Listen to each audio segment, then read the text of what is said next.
Hello everyone, and welcome back to X-Ranger. Before we begin, I thought it would be interesting if each of you could leave a comment indicating which part of the world you're joining us from. Also, don't forget to like and subscribe if you're enjoying the episodes. Now let's get comfortable, relax, and start our program. I'll never forget that day. It was April 8th, 2009, a Wednesday, I think. Doesn't really matter what day it was, I guess. What matters is what happened. I was at my cousin's place in Godfrey, Illinois. He's got this big piece of property, mostly woods, with some open fields tucked in there. It's the kind of place you go to get away from everything, or it was, for me anyway. Not anymore. A couple of his cows had gotten out the night before, just pushed through a weak spot in the fence, which wasn't all that unusual. They're curious animals and stubborn. So he called me up first thing in the morning and asked if I could lend a hand tracking them down. Said they probably hadn't gone far, just wandered off into the tree line. I had the day off from work, so I drove over. It was one of those cool, grey spring mornings where the sky looks like it can't decide if it wants to rain or not. The air had that damp, earthy smell you only get in the woods after a bit of a drizzle. We started out together, my cousin and I, but after an hour or so, we figured we'd cover more ground if we split up.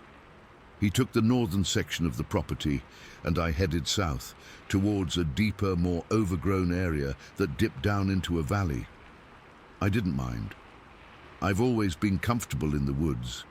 I know how to move quietly, how to listen. I was wearing an old pair of jeans, a hoodie, and some work boots that were already caked in mud. I remember my feet were starting to get a little damp, that cold sensation seeping in through the leather. The valley was steep.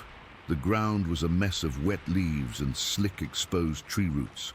I had to half walk, half slide down one side, grabbing onto saplings to keep my balance. My hands were getting cold and sticky with sap. At the bottom there was a small creek, mostly just a trickle, so I hopped across on some mossy stones. Then I started the climb up the other side. This hill was steeper than the one I'd come down. My legs were burning, and my breath was starting to come out in these little white puffs. About halfway up, I had to stop. Just had to. My heart was hammering in my chest, and I was leaning forward, my hands on my knees, trying to catch my breath. That's when it happened. That's when everything changed. I straightened up, wiping my forehead with the back of my sleeve, and I looked east, back across the valley I'd just climbed out of. The trees were thinner over there, mostly tall oaks and hickories, their branches still mostly bare, and that's when I saw it. Movement. At first, my brain just automatically registered it as a man. That was the only logical thing. Maybe my cousin had circled around. Maybe it was a hunter, though it wasn't really the season for it, but in that first split second I felt relief. Another person. That feeling lasted for less than a second, because it wasn't a man. It was way, way too big. The proportions were all wrong. This thing was moving north, walking parallel to the valley, and it was just massive. It had to be at least 7.5, maybe 8 feet tall. Its shoulders were incredibly broad, and they slumped forward in a way that didn't look human. Its arms were too long, hanging down past its knees, and they swung as it walked with a heavy, powerful rhythm, and it was covered, head to toe, in this long, shaggy, blackish-brown hair. It wasn't fur like a bear. It was hair. Thick, matted in places, and it swayed with its movement. I couldn't see its face clearly from that distance, maybe 100 yards away, but the whole shape of its head was wrong. It was conical almost, sloping back from heavy brow ridges. I stood there completely frozen. My breath had stopped in my throat. It wasn't just the size, it was the way it moved. It wasn't crashing through the brush. It was moving with a purpose, a quiet, deliberate gait that was somehow both powerful and graceful. It knew exactly where it was going. And the sound, oh God, the sound.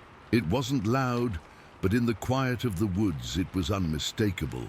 With every step, I could hear the faint, sharp crack of small twigs and branches under its weight. Not a clumsy snapping, but a clean, crisp sound that told you just how heavy it was. Each crack was like a little pinprick of reality, confirming that what I was seeing was actually there. This wasn't a trick of the light. This wasn't my imagination. This was a physical thing, a solid, heavy thing that was breaking the ground it walked on. My mind was screaming at me, throwing out every rational explanation it could grab onto. A bear? No, I've seen black bears. This was nothing like a bear. The posture was all wrong. The legs were too long. The way it used its arms was different. A person in a big coat? No. No way. No coat is that big and no person moves like that. It was a fluid, rolling motion in its shoulders, a kind of primal economy of movement that was terrifying to watch. It was built for this. It belonged here. I was the one who was out of place. Fear is a physical thing. It's not just in your head. My stomach had dropped away, leaving a cold, hollow pit. My legs felt like they were made of wood, rooted to the spot. I couldn't have run if I'd wanted to. My fingers were tingling, and I realized I was clenching my fists so hard my nails were digging into my palms. My mouth was completely dry, my tongue sticking to the roof of my mouth. I was afraid to even swallow, afraid that the tiny sound would carry across the valley and it would turn its head and look at me. It just kept walking. It didn't seem to have noticed me. It was moving at a steady, ground-eating pace, and it was getting further away. For a second, a tiny, insane part of me felt a flicker of disappointment. I wanted to see its face. I needed to see its face to understand what it was. But the bigger, primal part of me was screaming in pure, undiluted relief that it was moving away. I watched it for what felt like an hour, but was probably only 20 or 30 seconds. It stepped behind a thick cluster of young pine trees, and for a moment it was gone from my sight. I didn't move. I just stared at that spot, my eyes straining, waiting for it to reappear on the other side. It didn't. The woods were silent again. The normal sounds, a distant bird, the rustle of a squirrel, seemed to have been sucked out of the world. All I could hear was the blood pounding in my ears. My body was still locked up. Move, I thought. You have to move, now! I forced my right foot to take a step back. The movement was jerky, unnatural. My boot scuffed against a root, and the sound was like a gunshot in the silence. I froze again, my heart leaping into my throat. I stared across the valley, expecting to see it burst out from behind the pines, charging right at me. Nothing. The emptiness where it had been was somehow more terrifying than seeing it. Where did it go? Was it still there, just standing still, watching me from the shadows? Had it seen me all along? The thought made my skin crawl. The hair on my arms and the back of my neck was standing straight up. I started backing up the hill, slowly, carefully, my eyes glued to that spot across the valley. I didn't dare turn my back on it. Every few steps, I'd stop and listen. My head cocked. All I could hear was my own ragged breathing. I was trembling all over, a fine, constant shake that I couldn't control. It was like my body was vibrating with the leftover adrenaline. I kept backing up until the crest of the hill was behind me. I had to get out of there. I finally turned around and scrambled up the rest of the slope, no longer caring about being quiet. I was slipping on the wet leaves, grabbing at branches. My only thought was to put distance between me and that thing. I reached the top and just started running. I didn't look back. I ran through a thicket of brambles that tore at my jeans and hoodie. I didn't care. I just ran. I finally broke out of the woods into one of the open fields, gasping for air. The sky was still that same flat gray. Everything looked normal, safe, but it wasn't. I could feel it. I stood there at the edge of the field, bent over, my hands on my knees again, vomiting nothing but bile. My whole body was shaking uncontrollably.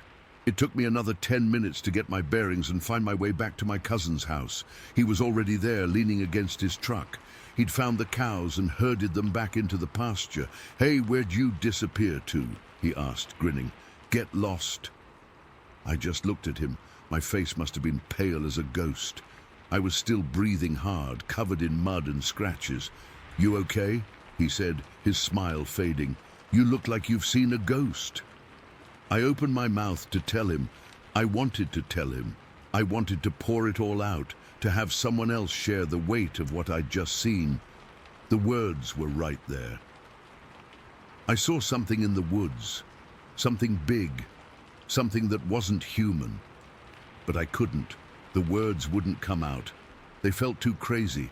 He'd laugh. He'd think I was messing with him, or that I'd lost my mind. How do you even start that sentence? How do you tell someone you just saw a monster in the woods behind their house? So I just shook my head and wiped my mouth. Yeah, I managed to croak out. Just ran out of steam. Hills are a bitch. He laughed and clapped me on the shoulder. Tell me about it. Come on, I'll buy you a beer. I went inside with him. I drank the beer. I made small talk. But the whole time, my mind was back in that valley. I could still see it. I could still hear the sound of those twigs snapping under its feet. That image is burned into my brain, the sheer size of it, the way it moved, so confident, so at home in a place I thought I knew. I've never believed in that kind of stuff. Bigfoot, Sasquatch, whatever you want to call it, I always thought it was a joke, something for TV shows and weirdos. But I'm not a weirdo.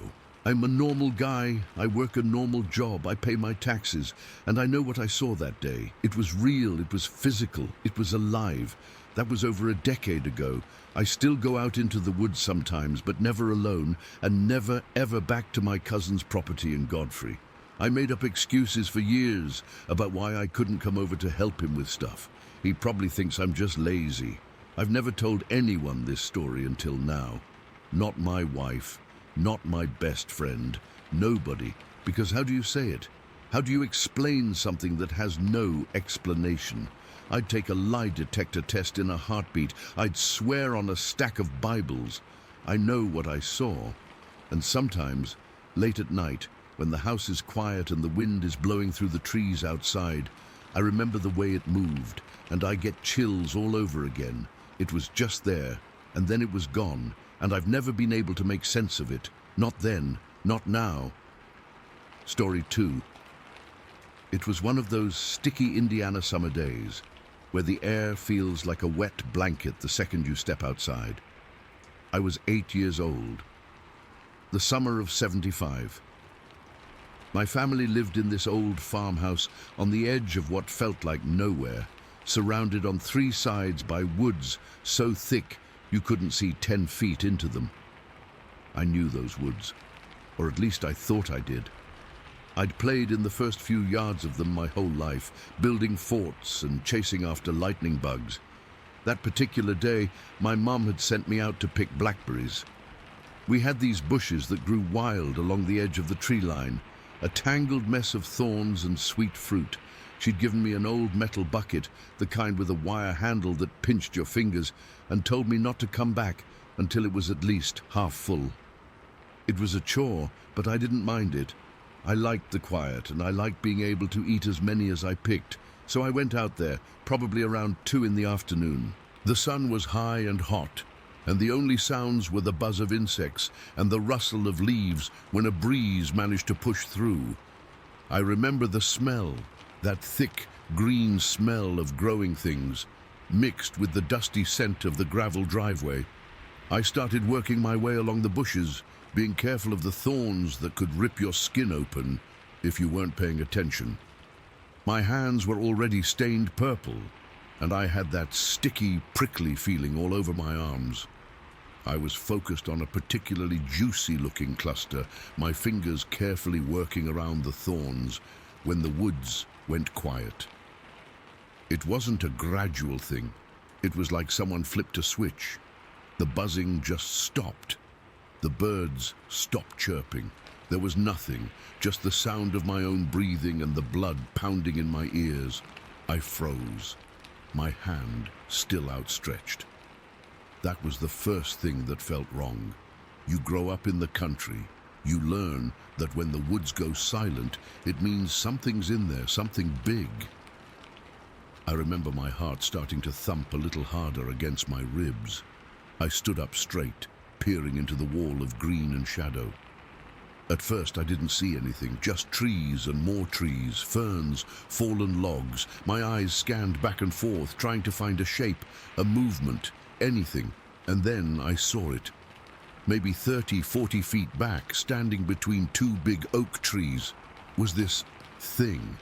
My brain didn't know what to do with it. It was tall, way taller than a man. It had to be 7, maybe 8 feet, and it was covered in hair, but it wasn't like a bear. The hair was this weird color, like a dirty beige, almost white in some patches, like it had been bleached by the sun. It was just standing there, perfectly still, and it was picking blackberries. That's the part that stuck with me, that it was doing the exact same thing I was. Its arms were long, way too long, and they moved with a slow, deliberate grace. It would reach out with these huge, leathery-looking hands. I could see the dark, almost black palms even from that distance, and pluck berries from a vine I hadn't even noticed was there, deep in the shadows. It would then bring them up to its face, and its face. God, its face. It had a head that sort of came to a point, a cone shape, but not sharp. It was rounded, and its face wasn't really covered in hair like the rest of it. The skin was dark, like old leather, wrinkled and tough, and its eyes. They were the blackest things I'd ever seen, not like a person's eyes. There was no white at all, just 2 pools of solid, deep black like oil. I should have run. Every instinct in my 8-year-old body was screaming at me to run, to drop the bucket and get back to the house as fast as my legs would carry me, but I couldn't move. I was rooted to the spot, my feet feeling like they were made of concrete. I just stood there, watching this impossible creature have its afternoon snack. The silence was so heavy, it felt like a physical weight on my chest. It knew I was there, I'm sure of it. It had to have known, but it didn't seem to care. It just kept picking and eating, its movements calm and unhurried. There was no aggression in it, no threat. It was just there. And that, somehow, made it 1,000 times worse. If it had snarled or charged, it would have been a monster from a storybook. This was real. This was something that lived in my woods and ate blackberries. Then it turned its head and looked right at me. The movement wasn't sudden. It was slow, deliberate. Its whole head swiveled on its shoulders, and those black eyes locked onto mine. Time stopped. I couldn't breathe. I couldn't blink. I was pinned by that gaze. There was no anger in its eyes. No curiosity even. It was just a calm, ancient sort of look. It felt like it was looking right through me, like I was the one who was out of place, the strange creature trespassing in its world. I could see its nostrils, just slits in the leathery skin, and its mouth was a straight line. It didn't make a sound. We just looked at each other for what felt like an hour. In reality, it was probably only 5 or 6 seconds. My whole body was trembling. A fine, uncontrollable shake that started in my knees and worked its way up. My throat was so tight I thought I might choke. The bucket handle was digging into my palm, but I couldn't feel the pain. Then it moved. It didn't run. It didn't vanish in a puff of smoke. It just took a single, slow step backwards, deeper into the shadows between the 2 oak trees. The ferns brushed against its legs. It took another step, and its form seemed to blend with the patterns of light and shadow. The beige-white hair became part of the dappled sunlight filtering through the leaves. Another step, and it was just gone. It didn't disappear, it retreated, and the woods swallowed it whole. The second it was out of sight, the spell broke. The air rushed back into my lungs in a ragged gasp, and a sound tore out of my throat that I didn't even recognize as my own. It was a raw, primal scream of pure, undiluted terror. I dropped the metal bucket. It hit the ground with a clang that was obscenely loud in the returning quiet, and then I ran. I ran like I'd never run before. I didn't look back. I didn't care about the thorns that ripped at my clothes and skin as I plowed through the blackberry bushes. I stumbled on a root and fell hard, scraping my palms and knees on the gravel, but I scrambled back up without even feeling it. The only thing that mattered was the back door of the house. It seemed a million miles away. I could hear my own sobs now, ragged and desperate, mixed with the sound of my pounding feet on the dry ground. I burst out of the tall grass at the edge of the yard and just kept sprinting. I slammed into the screen door, yanked it open, and fell into the kitchen, collapsing on the cool linoleum floor. My mom was there in an instant. "What in the world?" "What's wrong?" she asked, her voice sharp with alarm. I was crying too hard to speak, my whole body racked with shudders. I just pointed a trembling, bloodied finger towards the woods. I managed to choke out bits and pieces. In the woods, a monster, a big white thing. It looked at me. She tried to calm me down, of course. She checked my scrapes, gave me a glass of water, and told me it was probably just a big dog, or a deer, or my imagination. But she saw the state I was in. The terror wasn't fake. It was etched into my face, a permanent stain on that afternoon. She even went to the back door and looked out towards the woods, but of course there was nothing there, just the quiet, sunny day. She made me stay inside for the rest of the day. I sat on the couch, wrapped in a blanket even though it was hot, and I couldn't stop shaking. Every time I closed my eyes, I saw it, that leathery face, those black, bottomless eyes, the calm, unhurried way it moved. It wasn't the snarling beast from a nightmare. It was something else, something that existed in a world just parallel to ours, and for one brief, terrifying moment, the curtain between them had been pulled back. I never went back to those blackberry bushes, not for years. If my mom asked me to, I'd make up an excuse, or I'd just flat out refuse. The woods behind our house lost their magic. They weren't a place of adventure anymore. They were a place of shadows, a place where that lived. The image never faded. Even now, decades later, I can close my eyes and see it as clearly as I did that day.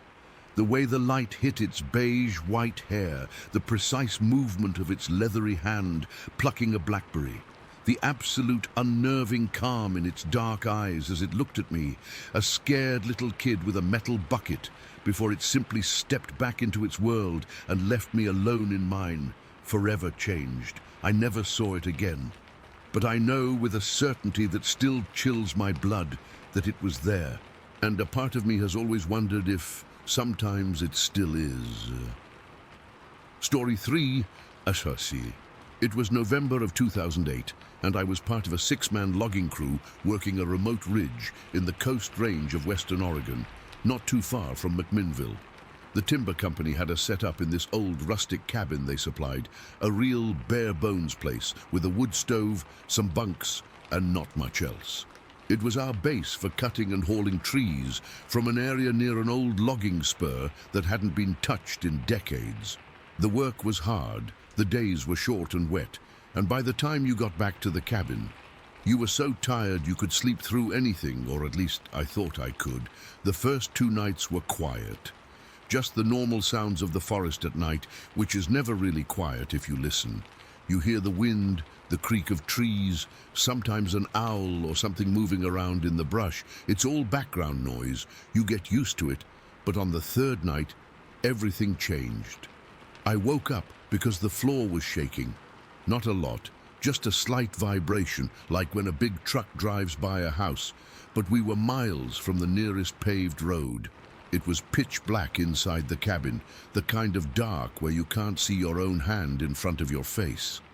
The rain was coming down hard on the metal roof, a constant heavy drumming that usually lulled me to sleep.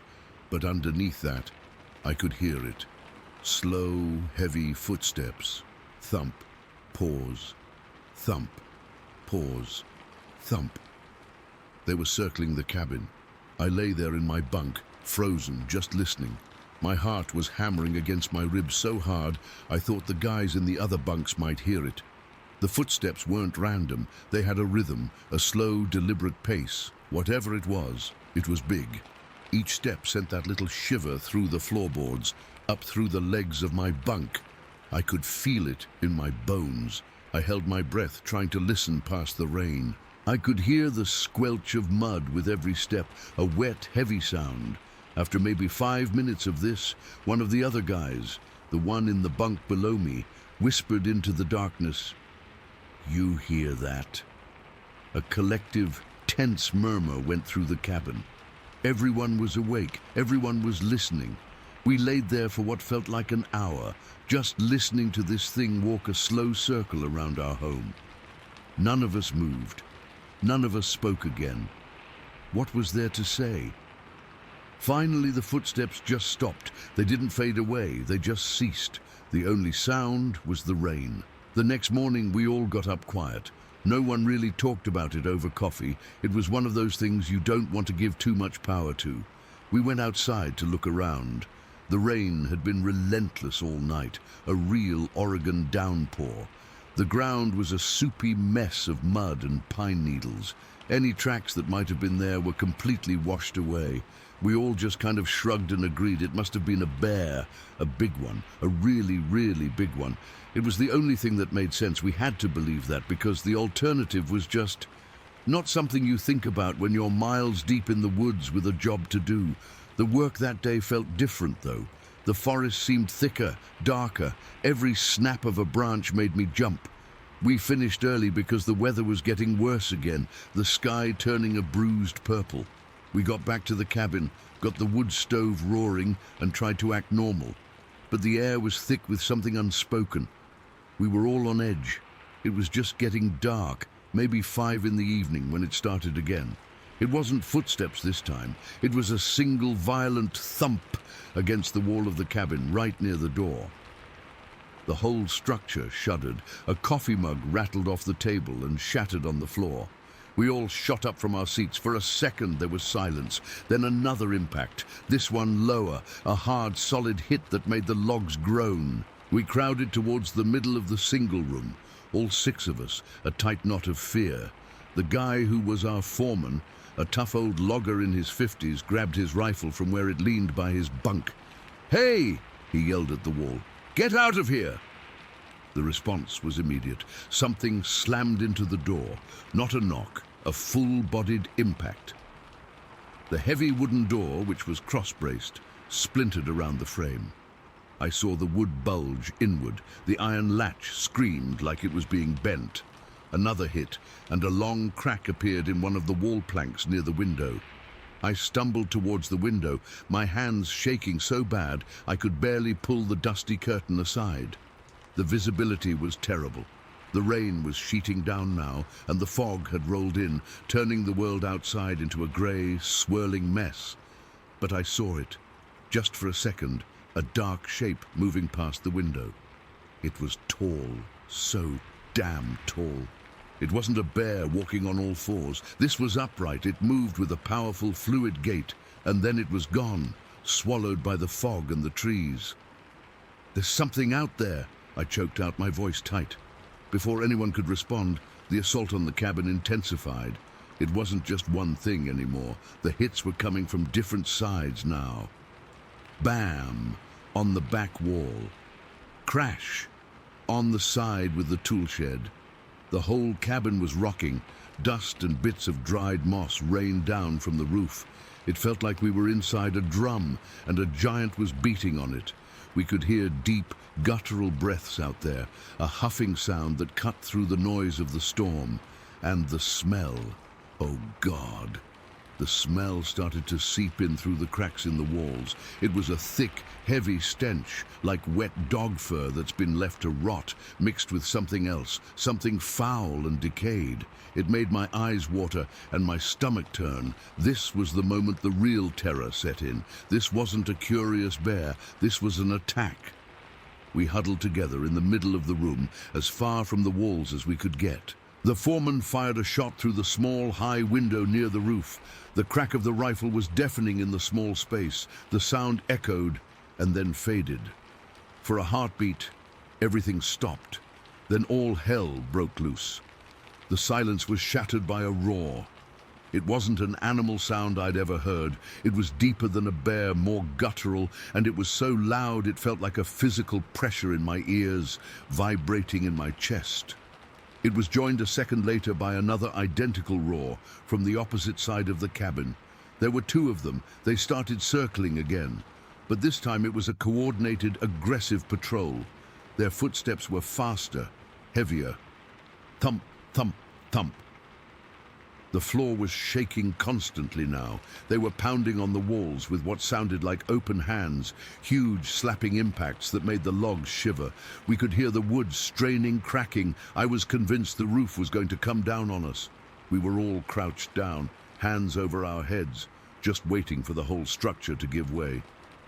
The foreman fired 2 more warning shots out into the night. It did nothing. If anything, it made them angrier. The pounding became more violent.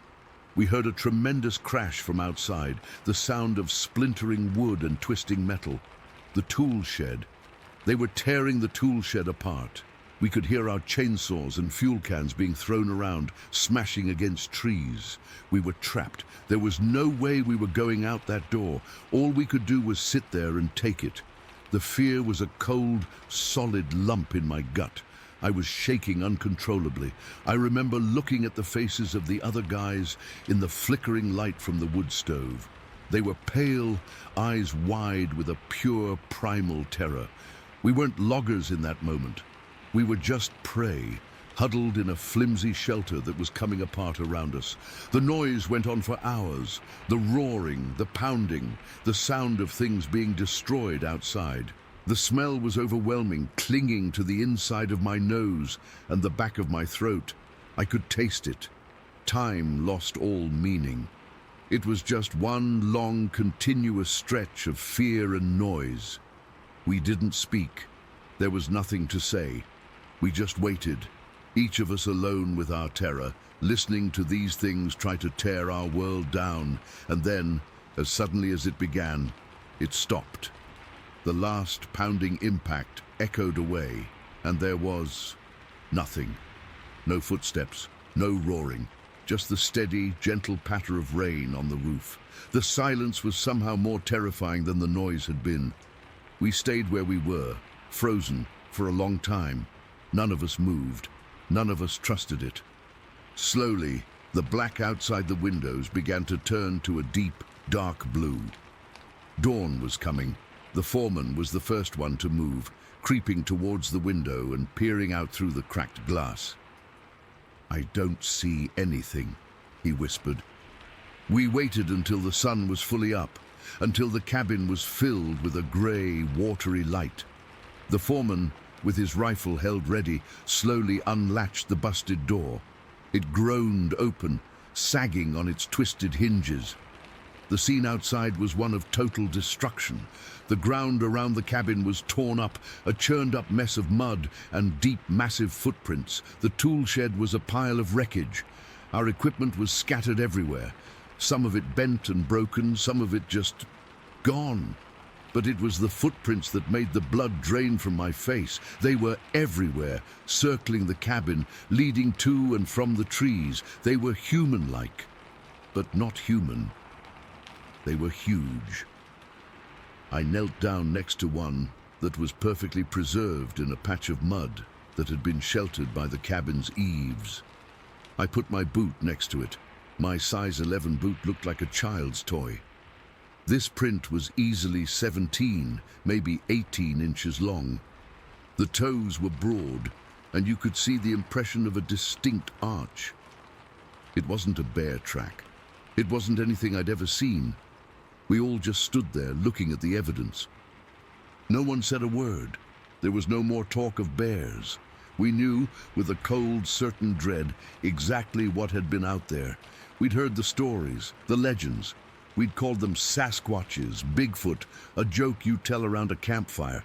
It wasn't a joke anymore. We didn't even discuss it. We just started packing. We threw our personal gear into our duffel bags, left the broken tools and the busted cabin behind, and hiked out to the trucks as fast as we could. We didn't look back. We drove straight to the timber company office, told the foreman we were done, and that was it. We never went back. I never set foot in that part of the woods again. I still think about it, especially on dark, rainy nights. I can still hear those footsteps, that roar, and I can still smell that god-awful stench. I can still see that massive human-like track in the mud, a perfect, impossible cast of something that shouldn't exist, right next to my boot. And I know, with a certainty that chills me to this day, that we weren't just in their territory, we were in their home, and they wanted us gone. Story 4. I remember it was a cool fall evening, probably late September or early October, because the leaves were starting to turn, and there was that crispness in the air that makes you want to burrow under the blankets. I was in my cabin, which was one of about 10 arranged in that half circle, each one housing a handful of boys. My cabin was near the middle, and I had a bottom bunk by the window, which I usually liked because I could see outside without getting up. That night I'd fallen asleep pretty easily after a long day of classes and marching drills. I was dead tired, so when I woke up, it wasn't gradual. It was like someone had flipped a switch in my brain. I don't know what jolted me awake, maybe a noise, but I can't recall hearing anything specific at first. I just opened my eyes and felt this weird stillness in the air, like the whole world had gone quiet. The cabin was dark, except for a sliver of moonlight coming through the window, and I could hear the soft breathing of the other guys in their bunks. Everything seemed normal, but my heart was already starting to beat a little faster, like my body knew something was wrong before my mind did. I lay there for a minute, trying to shake off the grogginess, and then I rolled over to look out the window. That's when I saw it. Under one of the light poles near the water fountain, there was this huge, dark shape. At first, I thought it was a bear or something, because we'd heard stories about wildlife in the area. But this was different. It was standing on 2 legs, tall and bulky, and it was moving in a way that didn't look right for an animal. The light from the pole cast a yellowish glow on it, and I could see it was covered in dark, shaggy hair, almost like a gorilla, but bigger, way bigger. My breath caught in my throat, and I felt this cold sweat break out on my forehead. I pushed myself up slowly, trying not to make a sound, and leaned closer to the window, my nose almost touching the cold glass. The creature was bent over the water fountain, but it wasn't drinking like a person would. Instead, it was using its hands to spray water into the air, like it was playing with it or something. Water was splashing everywhere, glinting in the light, and it made this soft, gurgling sound that seemed too loud in the quiet night. Its arms were long and muscular, and it moved with a kind of awkwardness, like it wasn't completely comfortable on its feet. I remember thinking how massive it was, easily over 7 feet tall, with shoulders that looked like they could break through a door. I just stared, frozen, my mind racing. What the hell was that? It couldn't be a person in a costume, not out here in the middle of the night at a military school, and it didn't move like a person. It had this lumbering, heavy gait that made the ground seem to shake a little, or maybe that was just my imagination. I felt a knot tighten in my stomach, and my hands started to tremble. I wanted to wake up the other guys, but I was too scared to move, too scared to make any noise, so I just watched, my heart hammering against my ribs so hard I thought it might burst out. After a few minutes, the creature stopped playing with the water and straightened up. It turned its head slowly, and I got a better look at its face. It wasn't human. That's the only way I can describe it. The features were rough and ape-like, with a flat nose and deep-set eyes that seemed to gleam in the dim light. It didn't have any clothes on, just that thick matted hair covering its body. For a second, it stood there sniffing the air, and then it started moving toward the cabins. That's when the real fear set in. It began checking each cabin one by one, spending just a second or two at each door. It would lean in close, like it was listening or smelling, and then move on to the next one. The way it moved was eerie. It didn't rush or make much noise, just a soft padding sound on the grass, but every step felt deliberate, like it was searching for something. I could see its shadow stretching out behind it, distorted and monstrous in the light. As it got closer to my cabin, my whole body went rigid. I could feel the cold seeping through the window pane, and my breath fogged up the glass a little. I wiped it away with my sleeve, my hands shaking so bad I almost knocked against the window frame. The creature was only a few cabins away now, and I could hear a low rumbling sound coming from it, like a growl, but deeper, more guttural. It wasn't loud, but it vibrated through the air, and I felt it in my bones. I remember thinking, this is it. It's going to come to my door, and what then? Do I scream? Do I hide? My mind was a jumble of panic, and I could taste bile in the back of my throat. I glanced around the cabin, but everyone else was still asleep, oblivious. Part of me wanted to shake them awake, but I was paralyzed, just watching as the creature moved closer. Then it happened. From the cabin next to mine, there was this sudden, piercing scream, a raw, terrified sound that cut through the silence like a knife. It was the boy who slept in there, a kid named Jimmy, I think, though I never got to know him well. The scream was so sharp and full of fear that it made my blood run cold. For a split second, everything seemed to stop. The creature froze, its head snapping toward the sound, and then it let out this loud, harsh grunt. In an instant, it bolted. It didn't run like a person. It moved in a burst of speed, crashing through the underbrush at the edge of the forest like it was nothing. The sound was incredible. Snapping branches, rustling leaves like a truck plowing through the woods. I saw it disappear into the trees, its huge form blending into the darkness, and then it was gone. The silence that followed was almost worse than the noise, heavy and oppressive. I stayed glued to the window for what felt like forever, my heart still pounding, my body trembling. I could hear shouts starting from the other cabins, people waking up, doors opening. Lights flicked on and someone yelled, "What was that?" But I didn't move. I just kept staring at the spot where the creature had vanished. My mind replaying what I'd seen over and over, the way it moved, the size of it, the sheer unnaturalness of it all. It wasn't a bear. It wasn't a man. It was something else. Something I'd only heard rumors about, but never believed in until that moment. After a while, I forced myself to look away and saw that Jimmy had stumbled out of his cabin, his face pale and streaked with tears. He was shaking uncontrollably, and when someone asked him what happened, he just stammered about a monster, a big hairy thing looking in his window. No one believed him at first. They thought he'd had a nightmare or was pulling a prank, but I knew better. I'd seen it too.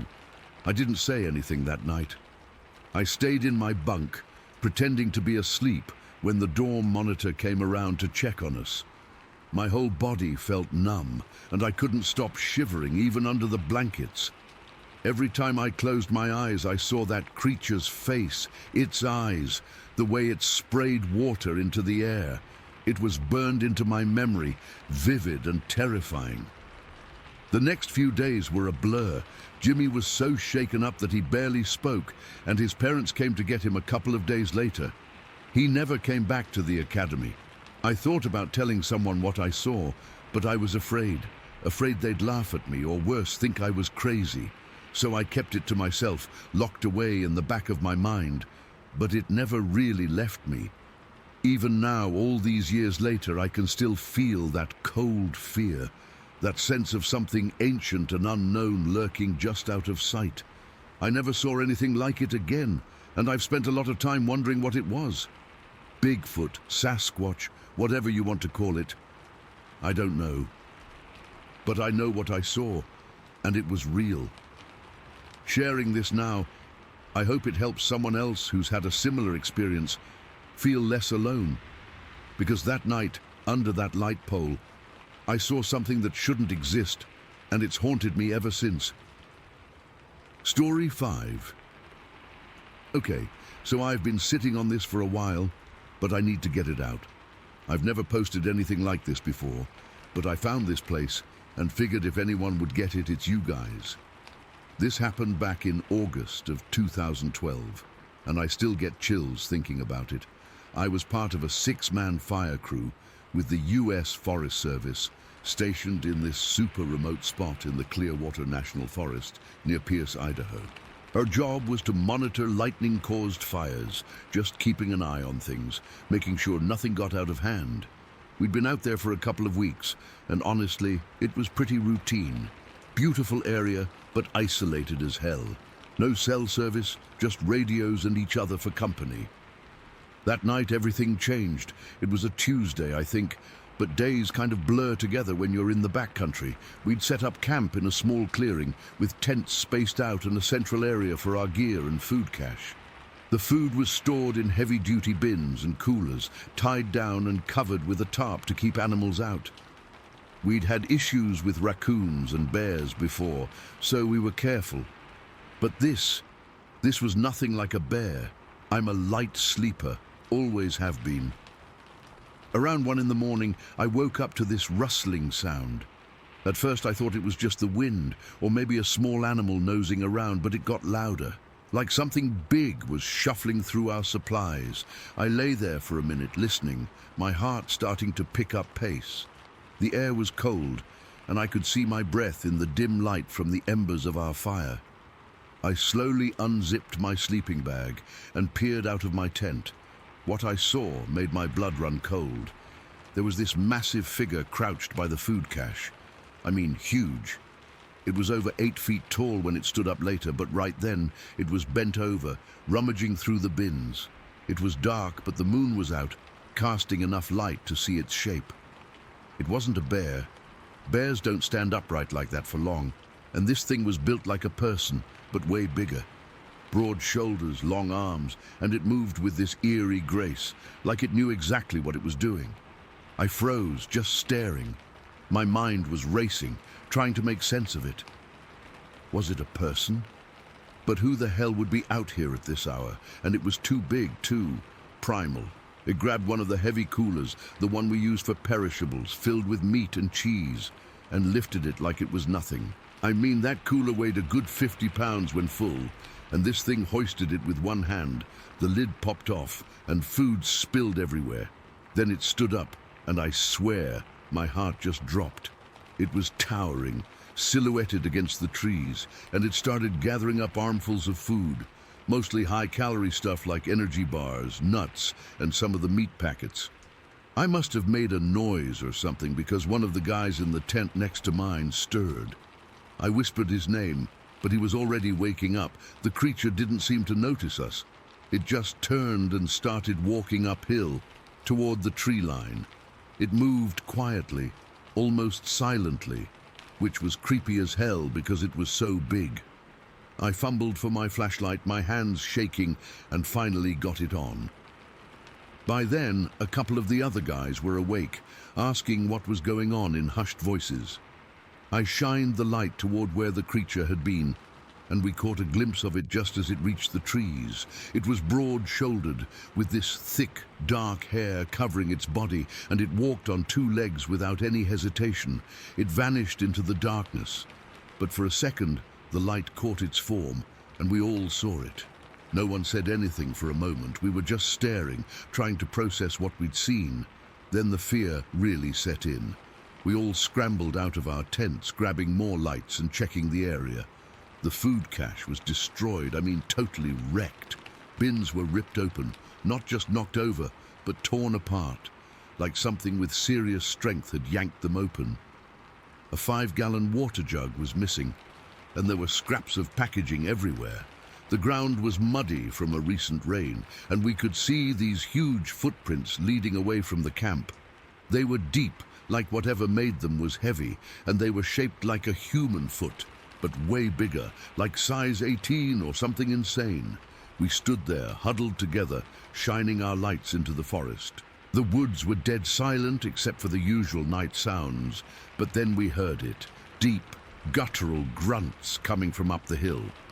They weren't like any animal I've ever heard, not a bear, not a cougar. It was low and rhythmic, almost like it was communicating, but there was something menacing about it. We all looked at each other, and I could see the same terror in their eyes. One of the guys, The youngest on the crew was trembling, and I don't blame him. I was shaking too. We decided to stay put until dawn.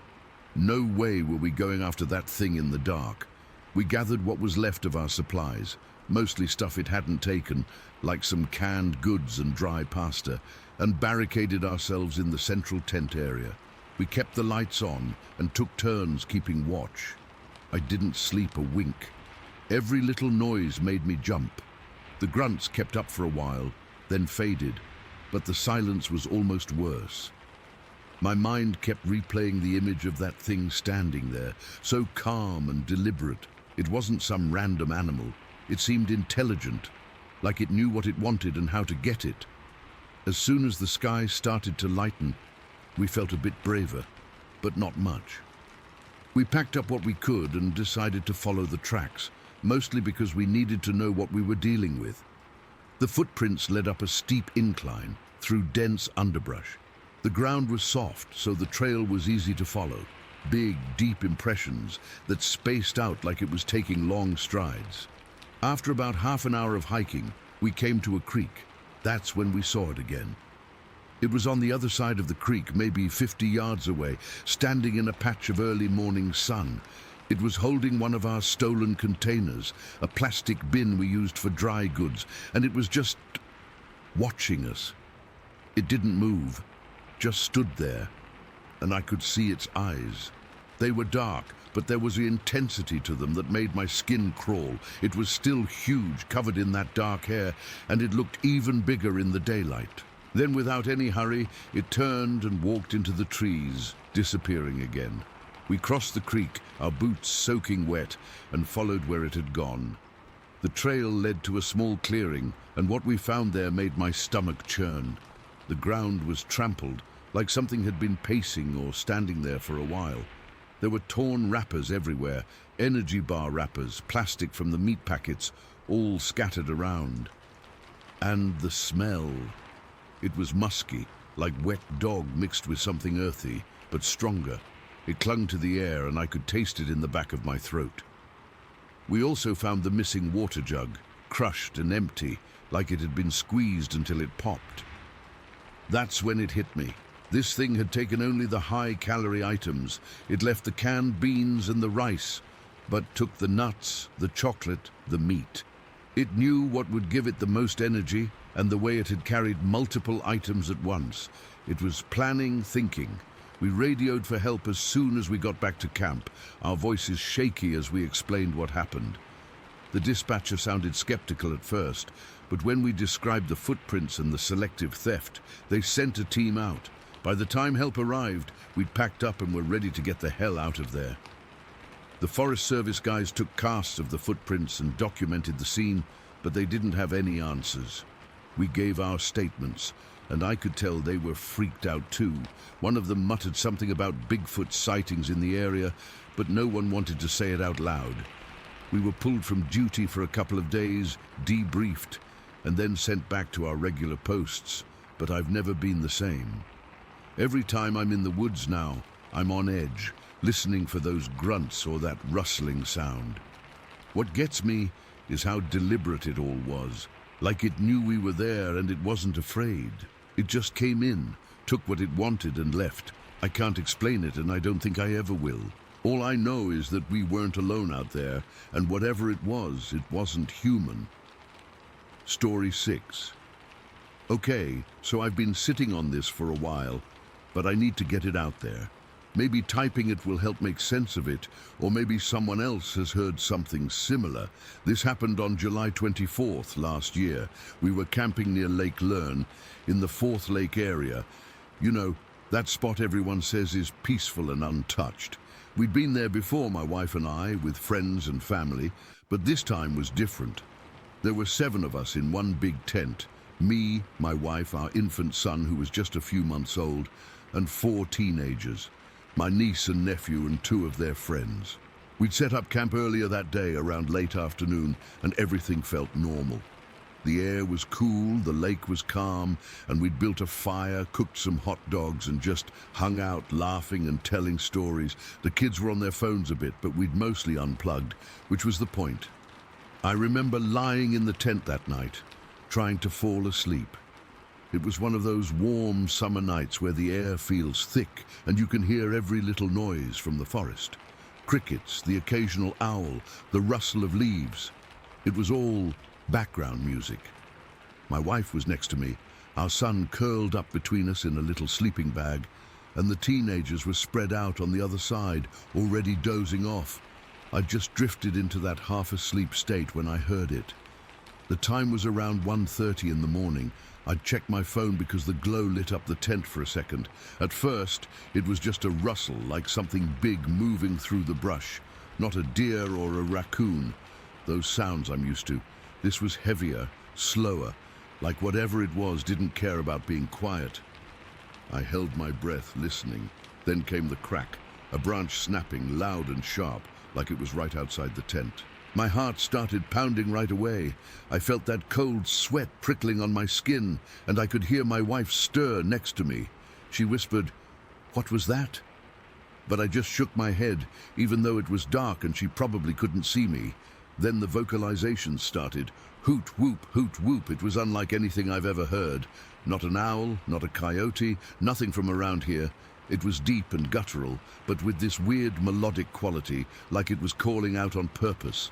And there were at least two of them, because they were calling back and forth. One would hoot, and another would whoop from a different direction, like they were communicating. The sounds weren't random. They felt coordinated, deliberate. They started moving away from us, deeper into the woods, and the way they did it made me think they were driving something, like prey, maybe. I've hunted before, and it reminded me of how predators work together to herd animals, but this was on a whole other level. I could feel the tension in the tent. Everyone was awake now. The teenagers were frozen. I could hear their shallow breathing. My wife had her hand on our son, keeping him still. He was fussing a little, but she managed to soothe him without making noise. We all just lay there, not moving, not talking. I remember my muscles were so tight it felt like I'd been clenching every part of my body. My ears were straining to pick up every sound, and the hoot-whoops kept echoing, getting fainter as they moved away. It must have gone on for what felt like an hour, but when I checked my phone again, only about 20 minutes had passed. Time slows down when you're scared shitless. After a while, the sounds faded completely, and the forest went quiet again.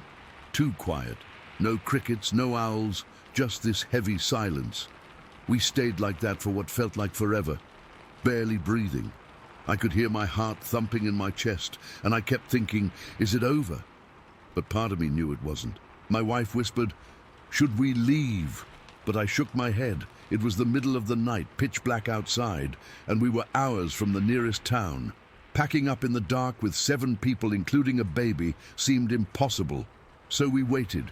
I must have dozed off at some point, because the next thing I knew, I was jolted awake by the sounds returning. It was a few hours later, maybe around 4 in the morning, because the sky was still dark. But there was a faint hint of grey on the horizon. The hoot-whoops were back, and this time they were closer. Way closer. They were circling around our campsite, like whatever was making them was pacing around us. I could hear the movement again, that heavy, deliberate rustling in the brush, like something big was walking just outside the tree line. This is when the real terror set in. It wasn't just fear, it was this deep, primal dread. I felt like we were intruders in their territory, and they were letting us know it. The vocalizations were eerie as hell. They'd start low and build up, then drop off, and then another would answer from the other side. It was so coordinated, like they had a plan. I remember thinking, this isn't an animal, this is something else. But I didn't want to say it out loud, because that would make it real. My wife was gripping my arm so hard it hurt. The teenagers were huddled together, and I could see the whites of their eyes in the dim light. No one spoke, we just listened. The sounds kept circling, getting closer at times, then pulling back. At one point I heard what sounded like a heavy footstep right near the tent. A dull thud, like something had stepped on soft ground. I held my breath, waiting for it to happen again, but it didn't. Instead, the hoot-whoops intensified. like they were right on top of us. I could feel the vibrations in the air, this low hum that made my teeth ache. I started thinking about our son. He was sleeping peacefully, thank God. But what if he woke up and cried? What would that attract? I had this image in my head of something tearing through the tent, and I felt sick to my stomach. My hands were shaking, and I had to clench them to stop it. The air in the tent felt thick and hot, even though it was cool outside. I could smell the sweat on my skin, mixed with the scent of pine and damp earth. We stayed like that until the sky started to lighten. The sounds gradually faded away as dawn approached, like whatever it was didn't want to be seen in the light. When the sun finally rose, it felt like a relief, but the fear didn't go away. We all just sat there for a few minutes, not saying anything. Then one of the teenagers, my nephew, whispered, "What the hell was that?" And that broke the silence. We packed up as fast as we could. No one wanted to stay another minute. The campsite looked normal in the daylight. The fire pit was cold. Our stuff was scattered around, but there were no obvious signs of what happened. No footprints, no broken branches nearby, nothing. But I knew what I'd heard. My wife was quiet the whole time, just focusing on getting our son ready. The teenagers helped without being asked, which was unusual for them. They were usually lazy in the mornings, but today they were all business. As we drove away, I kept looking back at the woods. That feeling of unease stuck with me. It's been over a year now, and I still think about it sometimes. I've tried to rationalize it.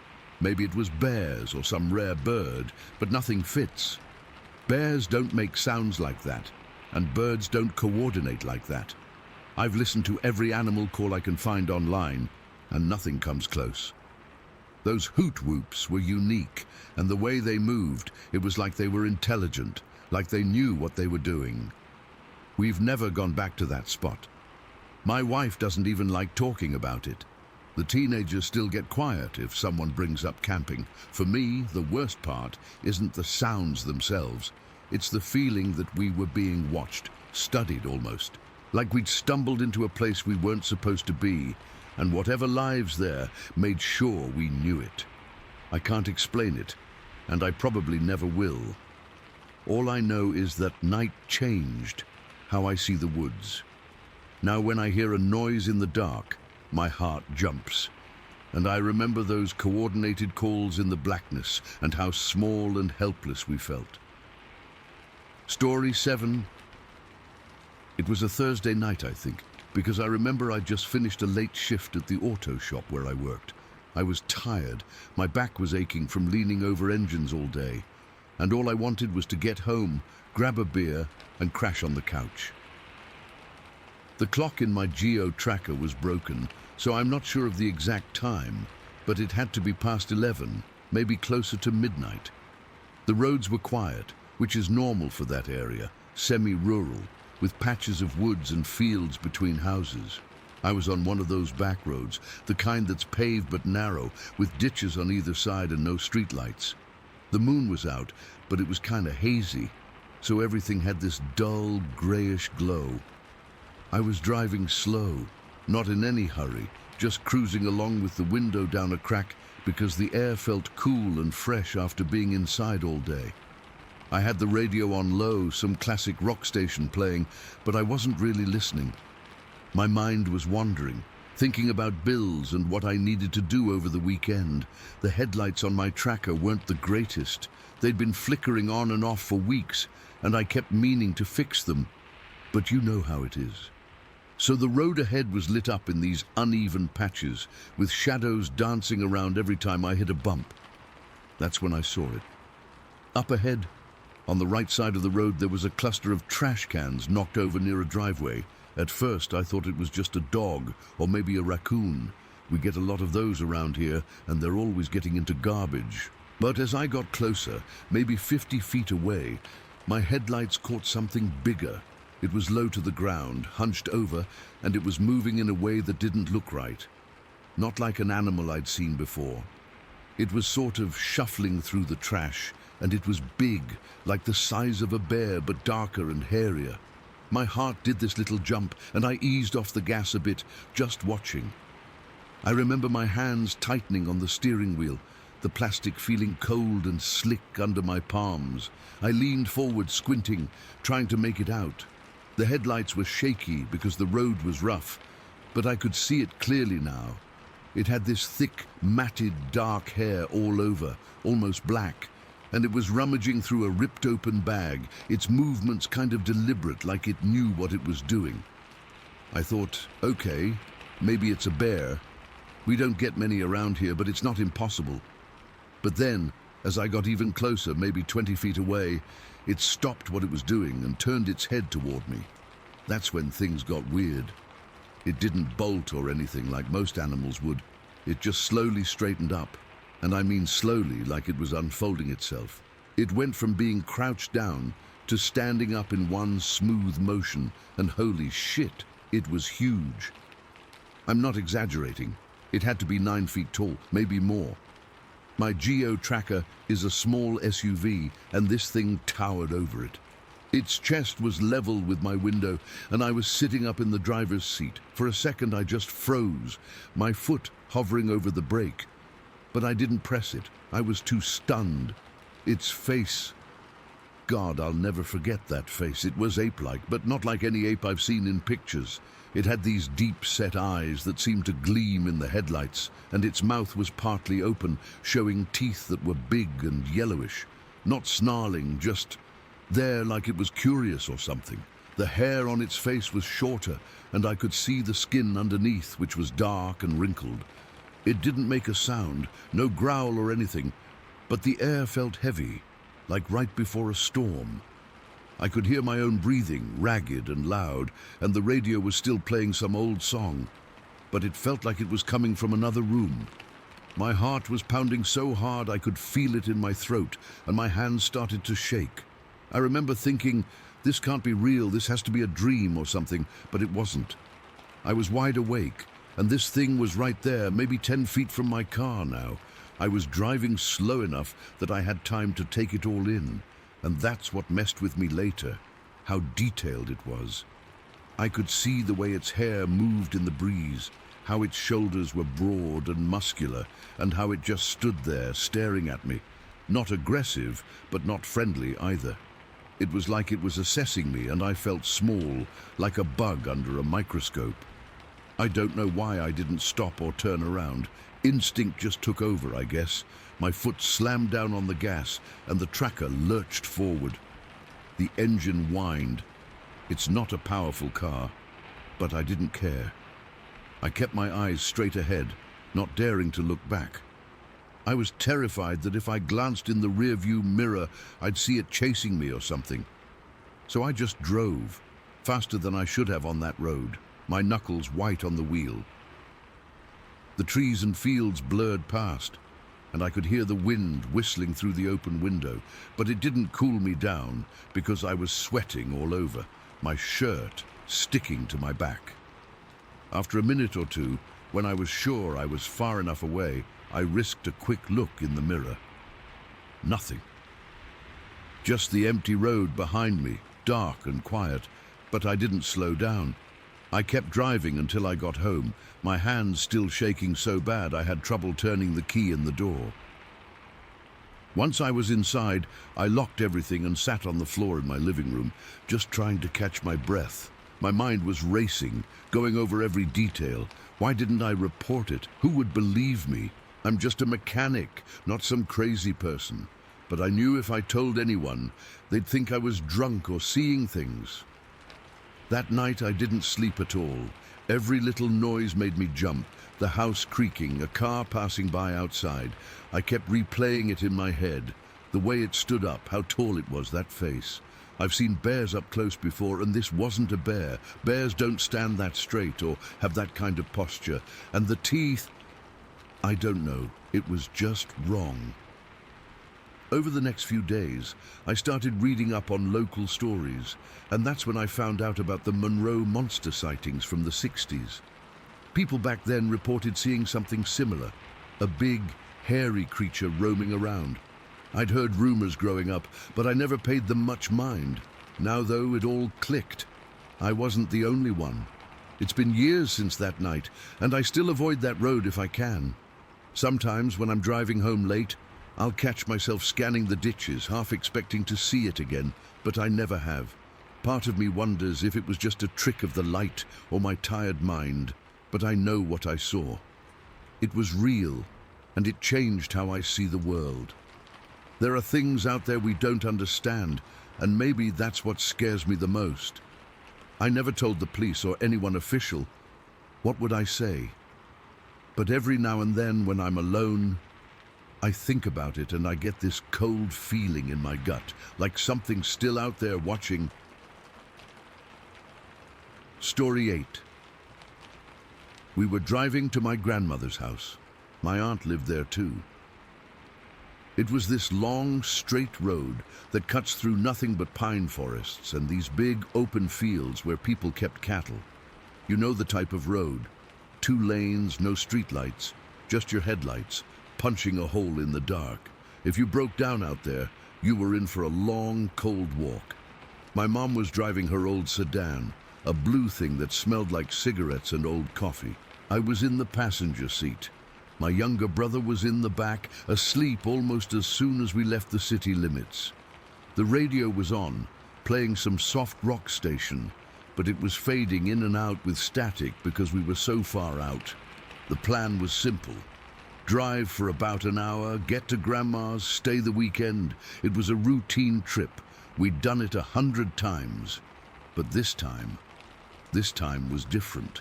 It was a cold night. Not freezing, but that damp chill that gets into your bones. I remember the heater was on, blowing lukewarm air at my feet. The windows were starting to fog up around the edges. I had my forehead pressed against the cool glass, watching the black shapes of trees whip by. You couldn't see anything beyond the ditch, except darkness.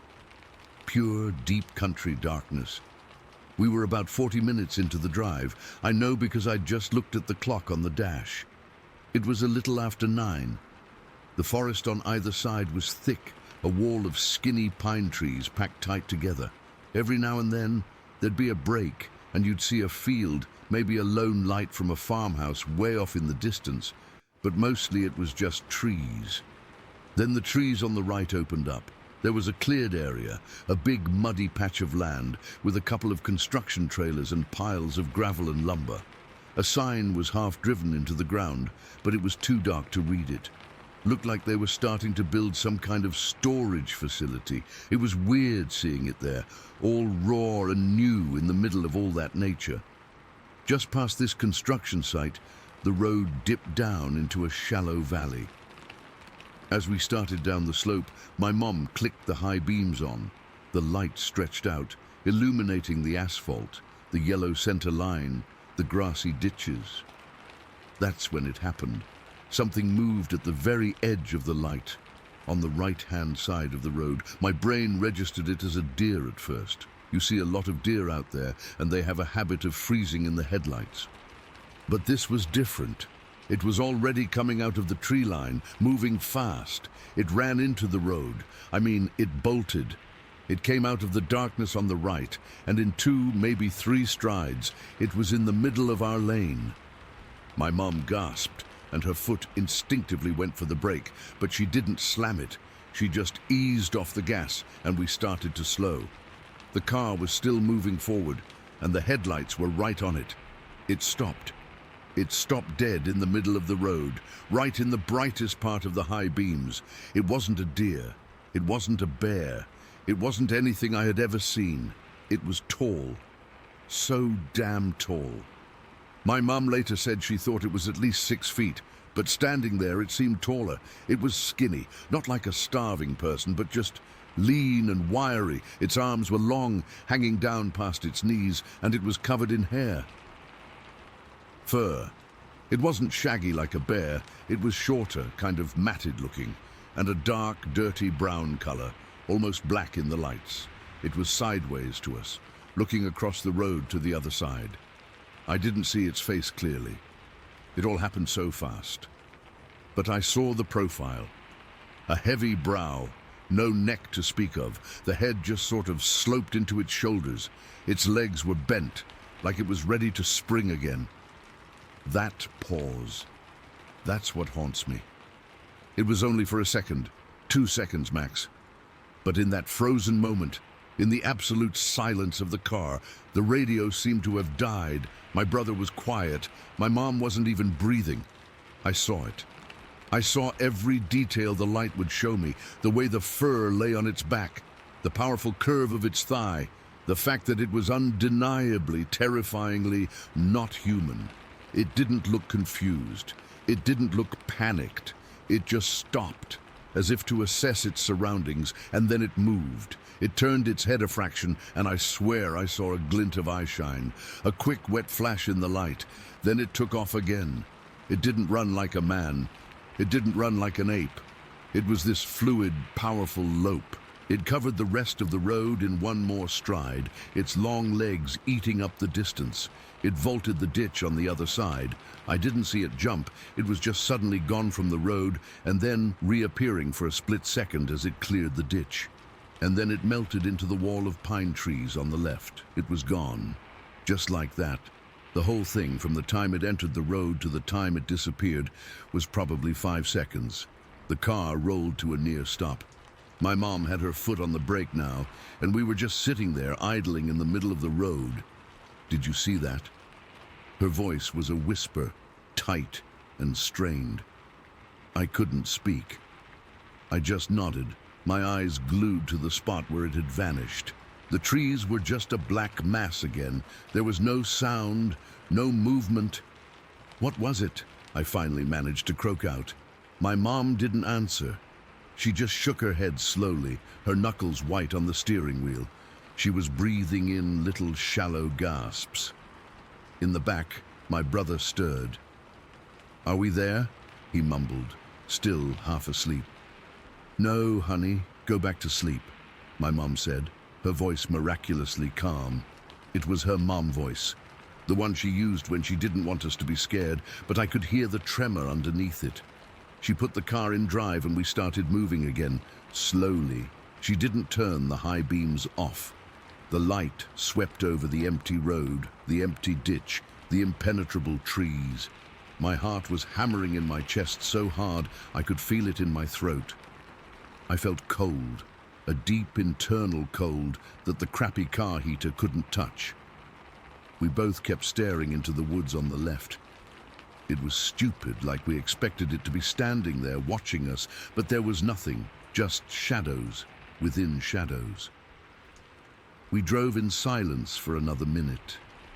The only sound was the hum of the tires and my brother's soft snoring from the back.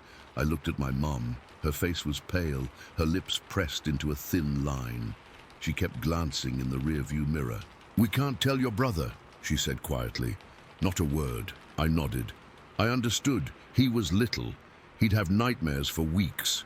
We passed a few more isolated houses, their windows dark. Then we saw the familiar mailbox that marked my grandmother's long dirt driveway. My mum turned in, the gravel crunching loudly under the tires. She pulled up in front of the little white house and killed the engine.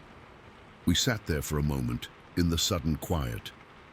The porch light was on, a single welcoming yellow bulb. My mom turned to me. "What did you see?" she asked, her voice low and serious. I swallowed. I saw something, tall, skinny, covered in hair. She nodded, her eyes wide. It looked right at us for a second. "Did you see that?" I had. That brief turn of the head. Yeah, we got out of the car. My legs felt like jelly. The cold night air felt good on my face. I looked back down the dark driveway towards the main road. It was just a strip of blackness. The forest surrounded my grandmother's property on 3 sides. It felt different now. It didn't feel empty anymore. It felt occupied. We went inside. Grandma and my aunt were in the living room watching TV. They greeted us with hugs, asked about the drive. "Fine," my mom said, her smile a little too bright. Quiet. We didn't say anything. Not that night. Not the whole weekend. We went through the motions, ate dinner, talked, went to bed. I slept in my mom's old room. The window looked out into the backyard, which ended at the tree line. I couldn't sleep. Every creak of the old house, every rustle of the wind in the trees outside, made my heart jump. I lay there for hours, staring at the ceiling, seeing that figure frozen in the headlights over and over again. The next day, in the clear light of a sunny morning, it felt a little silly. Maybe it was a weird deer, a sick bear, a person in a big coat. My brain tried to file it away, to rationalize it, but it wouldn't stick. The image was burned into my mind, the way it moved. That wasn't a deer's gait. A bear runs on all fours. A person couldn't move with that kind of raw, effortless power. Before we left on Sunday, my mum and I took a walk down to the end of the driveway. We stood there, looking at the road. It was just a normal country road in the daylight. Cars went by, birds were singing. My mom pointed across the street to the left side. "It went in there," she said quietly. "The trees were just trees. Pine, oak, some underbrush. It looked peaceful." "We should tell someone," I said. "Who?" she asked, and she sounded tired. "The police. They'd think we were crazy. A couple of city folk seeing things in the woods." She shook her head. "Number. This stays with us." And it has. For over 20 years it stayed with us. We've talked about it a few times since, always in hushed tones, always when no one else is around. My mum is the most grounded, sensible person I know. She doesn't believe in ghosts or aliens or any of that stuff. She's a nurse.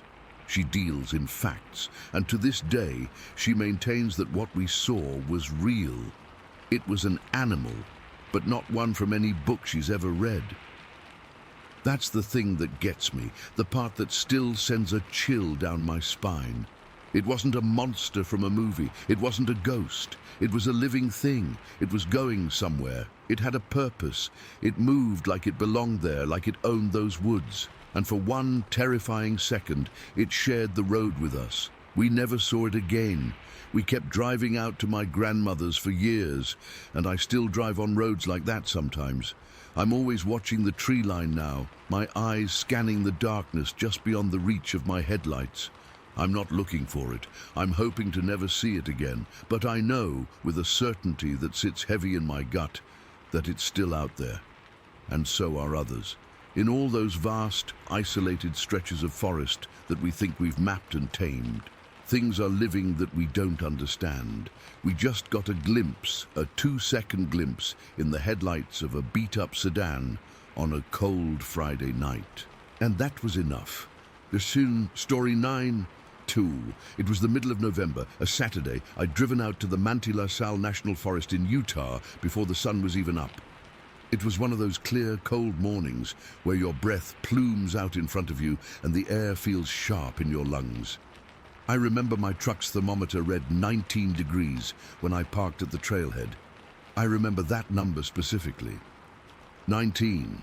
I geared up, my heavy coat, my orange vest, my backpack with some water and snacks, and my 30-6 rifle. I'd been deer hunting in this area for a few years. It was my spot, or at least I thought it was. A long, wooded draw that usually had decent sign. I felt comfortable there. I hiked in for about 45 minutes, using my headlamp until the grey light of dawn started to filter through the pines. I found my usual spot, a good vantage point where I could lean against a big ponderosa pine and look down into the draw. The routine was always the same. I got settled, my back against the rough bark of the tree, my rifle resting across my knees. Then I pulled out the estrus scent lure. It's this synthetic doe-in-heat urine, comes in a little spray bottle. You're supposed to put it on some branches downwind to attract bucks. I'd used it before with good results. I remember the sound the sprayer made, a fine mist hissing out, and the smell, kind of musky and sweet. I sprayed it on a few low-hanging branches about 20 yards away from me, down the slope. Then I settled in to wait. For the first hour or so, everything was normal. It was just quiet, peaceful, the kind of quiet you only get deep in the woods. I could hear a few birds, the scolding chatter of a squirrel somewhere above me. the faint rustle of the wind in the highest branches. The sun came up properly, casting long, sharp shadows through the trees. It was beautiful. I remember feeling the cold seep through my pants from the ground, and I shifted a little, trying to get comfortable. My fingers were starting to get numb even inside my gloves. Then things started to change. It wasn't sudden. It was a slow shift that, at first, I didn't even consciously register. The first thing I noticed was the smell. It cut right through the lingering scent of the lure. This was different.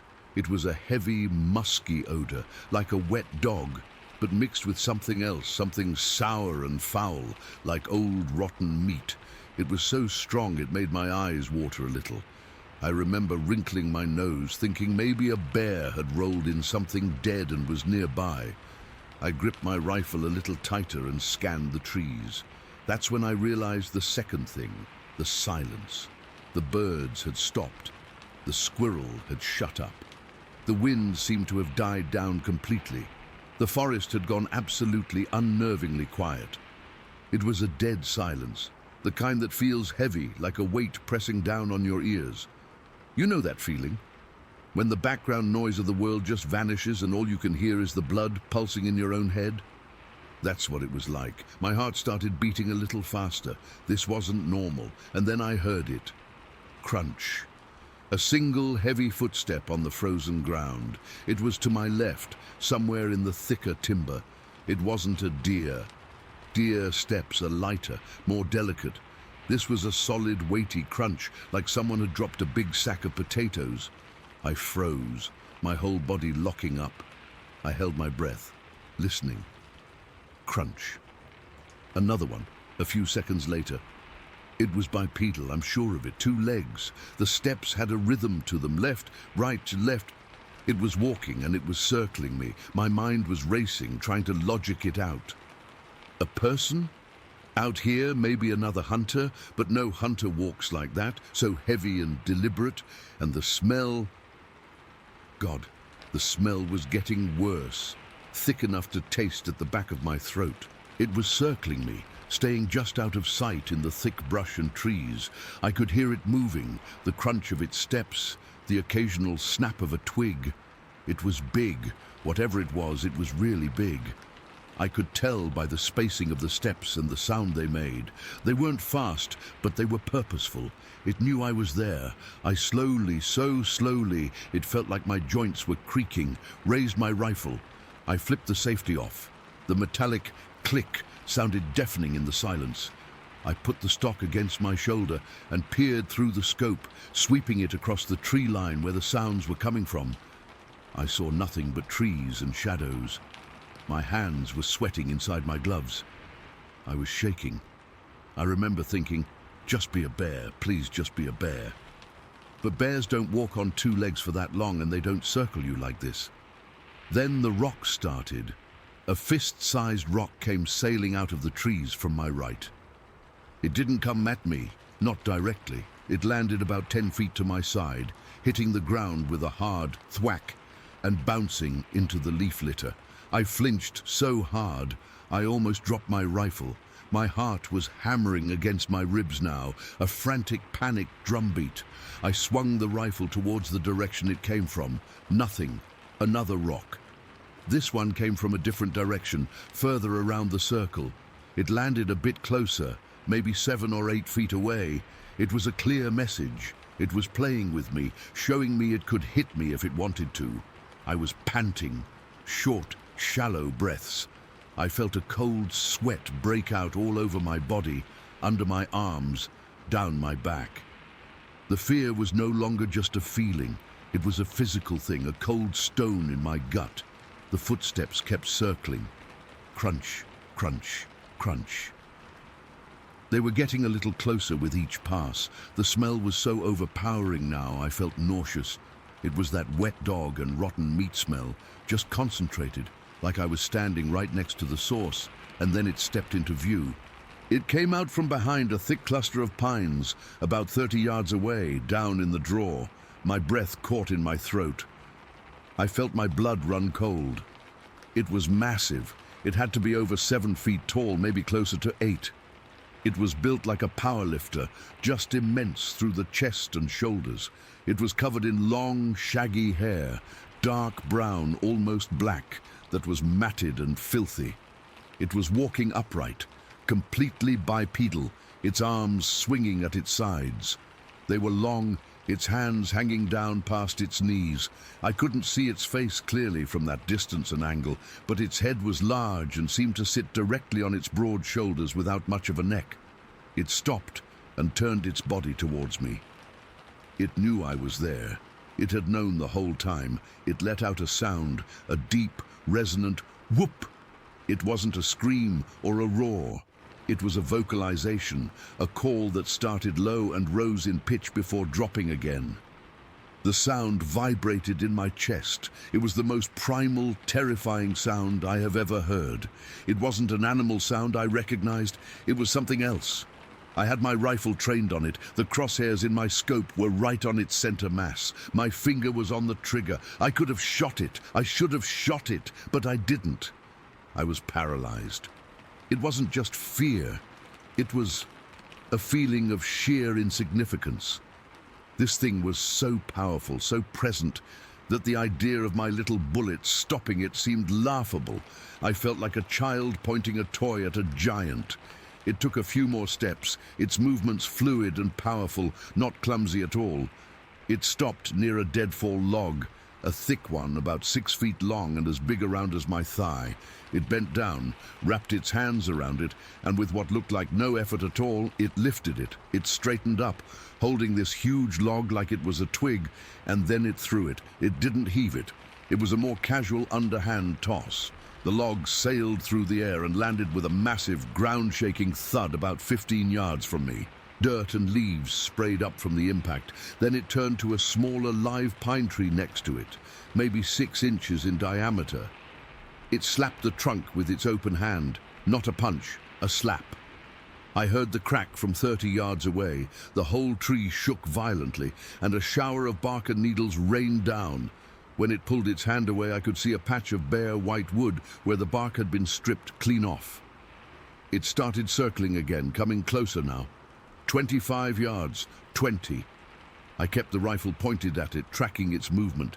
It was making a low growling sound now, a rumbling in its chest that I could feel as much as hear. Its eyes. I still can't describe its eyes. They were dark, but they seemed intelligent. They were fixed on me. It knew what the rifle was. I'm convinced of it. It was testing me, intimidating me, showing me its raw power. The rank odor coming off it was a physical presence, mixing with the scent of crushed pine needles and damp earth. I could smell its breath from there, a wave of pure cow rot that made my stomach turn. It stomped its foot, a heavy, deliberate stomp that echoed in the quiet draw.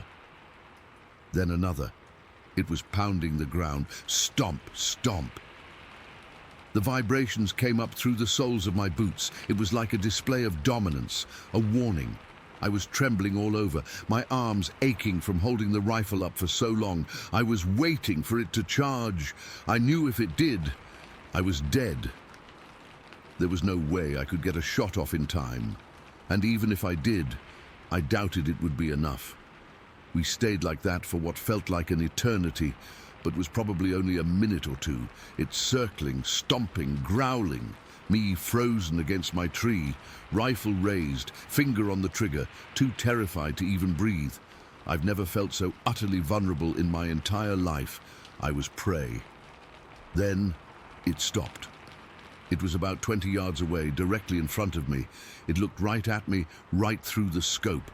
It let out another one of those deep, chesty whoops. This one sounded different. It felt final. And then it turned and ran. It didn't lope or amble.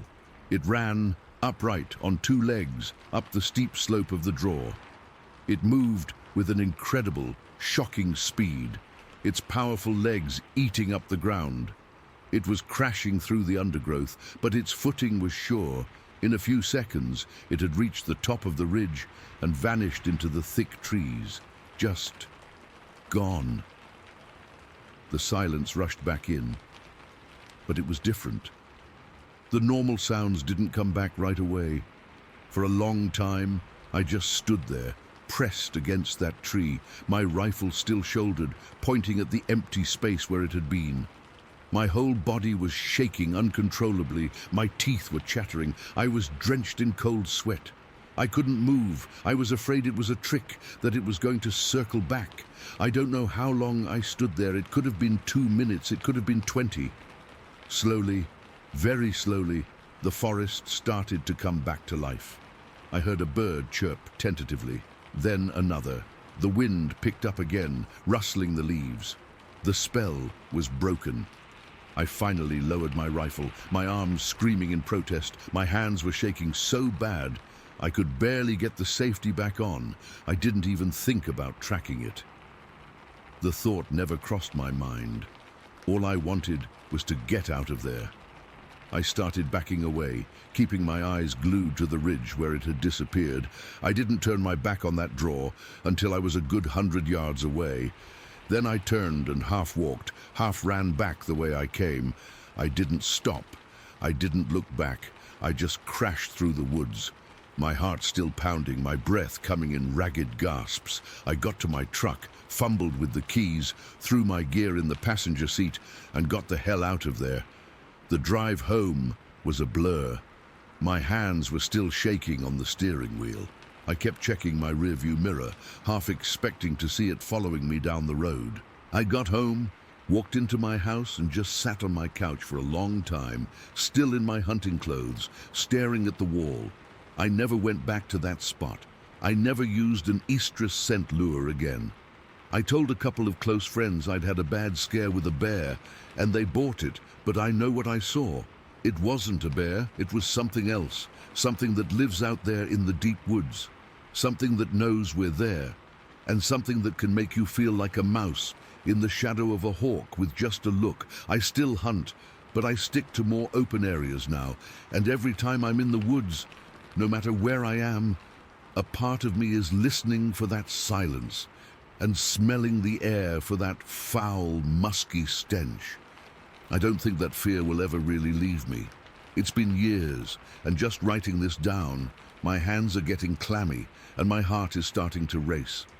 I was face to face with something I can't explain, and it looked right back at me, and it let me live. I don't know why. I'll never know why. Story 10. That year, I'd gone all out with Halloween decorations. I'm one of those people who loves the holiday, the spooky fun of it, not the real scare stuff. I had a bunch of fake cobwebs, a skeleton hanging from the porch, and this big glowing pumpkin I'd carved myself. It was one of those jack-o'-lanterns with a triangle-eyed smile, and I'd put a battery-operated candle inside so it glowed orange all night. I remember thinking how cozy it looked against the dark of the woods. My dog, a mutt named Buddy. He's a medium-sized guy, part lab, part who knows what. Usually loves hanging out back there, sniffing around, but that night was different. It started around 8 o'clock. I was inside, watching some TV, just winding down after work. Buddy was lying on the rug, dozing, when he suddenly perked up. His ears went straight, and he let out this low growl. At first, I thought it was a squirrel or a raccoon. We get those all the time. But then he started pacing back and forth in front of the sliding glass door that leads to the backyard. He'd stop, stare out into the dark, and let out these sharp barks. Not his usual, hey, something's out there bark, but this frantic, almost panicked sound. I'd never heard him like that before. I paused my show and went over to the door. The curtains were partly open so I could see outside. The porch light was on, casting a yellow glow over the deck and a bit of the yard, but beyond that, it was just shadows.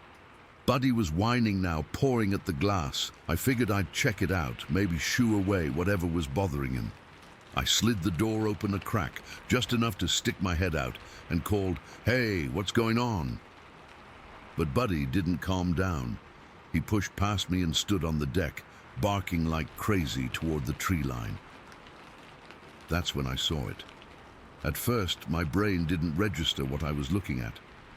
There was this tall, dark figure standing near the edge of the woods. right by my Halloween pumpkin. The pumpkin was on a small table I'd set up on the grass, about 20 feet from the house. The figure was upright, way taller than a person, I'd guess over 7 feet, and it was covered in what looked like dark, matted hair. Its shoulders were broad, almost hulking, and its arms hung down long, like they were too heavy. It was standing perfectly still, but its head was tilted, and it seemed to be examining the pumpkin closely, like it was leaning in, and one of its hands, if you could call them that, was hovering near the glowing face. I froze. My heart just dropped into my stomach. I couldn't move, couldn't breathe. Buddy was going insane, barking and snarling, and that's what made the figure turn. It moved slowly, like it wasn't in a hurry. And when it faced the house, the porch light caught its eyes. They reflected back this eerie, yellowish glow, like animal eyes, but bigger. I'll never forget that. It wasn't just a shine, it was like two little points of light staring right at me. For a second, everything felt unreal, like I was in a nightmare. But the cold air on my skin and Buddy's barking brought me back. I didn't think, I just acted. I grabbed Buddy by the collar and yanked him inside, then slammed the sliding door shut and locked it. My hands were shaking so bad I could barely get the lock to click. I pulled the curtain closed, but not all the way. I left a tiny gap because part of me needed to see if it was still there. My heart was pounding in my ears, and I could feel this cold sweat breaking out all over my body. Buddy was still barking, but now he was backing away from the door, his tail between his legs. He's never been a cowardly dog, but whatever that thing was, it scared him shitless. I stood there for what felt like forever, peeking through the curtain gap. The figure was gone. The yard was empty, just the pumpkin still glowing and the shadows shifting in the wind. But I couldn't shake the feeling that it was still out there, watching. I didn't dare go outside. I turned off the TV and just sat on the floor with Buddy, both of us huddled together. He was trembling and I was too. I kept listening for sounds, footsteps, rustling, anything, but it was quiet. Too quiet. Normally you hear crickets or the wind in the trees, but that night it was like the woods had gone silent. After about an hour, I started to calm down a little. Maybe it was just a bear, I thought. We have black bears around here sometimes, and they can stand on their hind legs. But bears don't stand that tall, and they don't have those long arms or that kind of posture. And the eyes, bear eyes don't reflect light like that, not in my experience. Plus, bears usually move away when there's noise, but this thing had just stared at us before turning. It didn't seem afraid. I knew I had to check things out eventually. I couldn't just stay inside all night worrying. So around 10 o'clock I decided to go out with a flashlight. I grabbed the biggest one I had, a heavy metal one that could double as a weapon, and made Buddy stay inside. I didn't want him running off or getting hurt. Stepping onto the deck, my legs felt like jelly.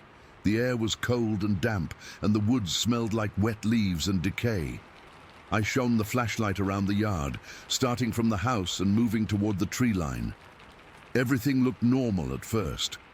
The pumpkin was still there, still glowing, but as I got closer, I noticed something off. The pumpkin had been shifted. It wasn't in the center of the table anymore. It was tilted to one side, like someone had picked it up and put it back down crooked. And around the table, on the grass, there were broken branches, not just little twigs. These were thick, fresh breaks from the bushes near the woods. One branch was snapped in half, and it looked like it had been stepped on or pushed aside. The ground was soft from recent rain, so I looked for footprints, but I didn't see any clear ones. Just some disturbed leaves and mud, like something heavy had been standing there. My skin crawled. I kept shining the light into the woods, but it just swallowed the beam after a few feet. I felt exposed, like I was being watched.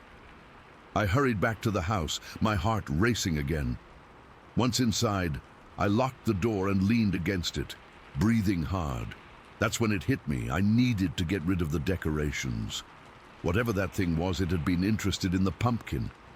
Maybe the light attracted it, or the shape. I don't know, but I wasn't taking any chances.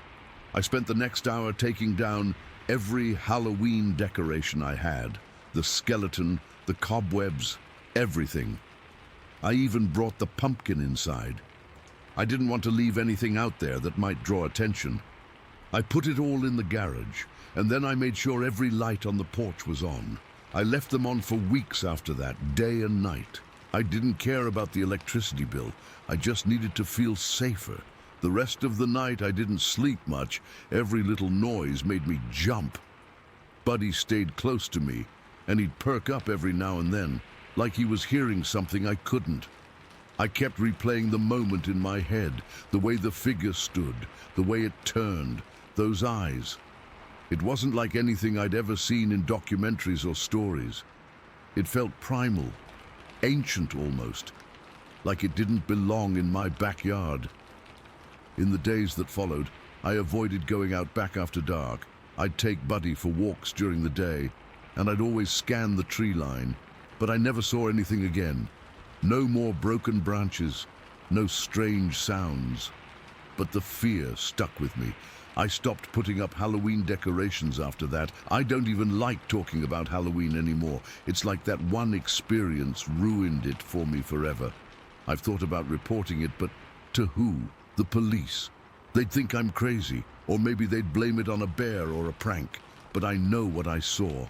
It was real, and it was close enough that I could have reached out and touched it if I'd been brave enough to step outside. Sometimes, when I'm lying in bed at night, I'll hear a branch snap or the wind howl, and my heart will start racing all over again.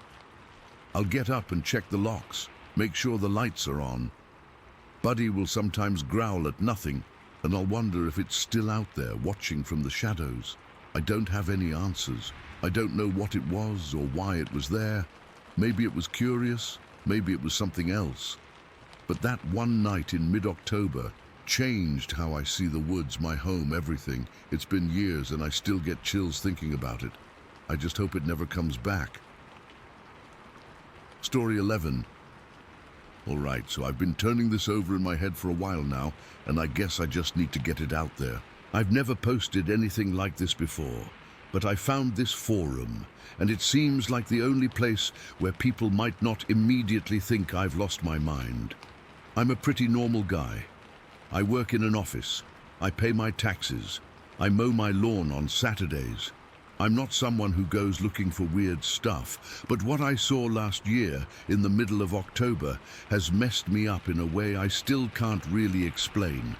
I don't expect anyone to believe me, but writing it down feels like something I have to do. It was a Saturday, the second Saturday in October. I remember that clearly. The weather had been perfect for weeks, crisp and cool, but that day was especially beautiful. The sky was this pale, washed-out blue, not a cloud in sight. I'd decided to go for a hike on a trail I know like the back of my hand. It's this loop that winds through a series of ridges and hollows not too far from where I live. I've probably hiked it 50 times. It's my go-to when I need to clear my head. The leaves were at their peak. I mean, just stunning. The maples were on fire, these vibrant reds and oranges so bright they almost didn't look real. The air had that clean, crisp bite to it that only comes in autumn, and the whole forest smelled like damp earth and decaying leaves. That sweet, kind of sad smell of everything dying off for the winter. I was by myself, which is normal for me. I liked the solitude. I had my backpack with some water and a sandwich. My boots were broken in, and I was just happy, at peace. I remember thinking it was a perfect day. The trail starts on a high ridge and then dips down into a hollow where a small creek runs. It's always a few degrees cooler down there, and the light changes. Up on the ridge, the sun was warm on my jacket, but as I started descending, the air got noticeably colder. It was like walking into a refrigerator. The sound of my boots on the gravel path was the only noise for a while.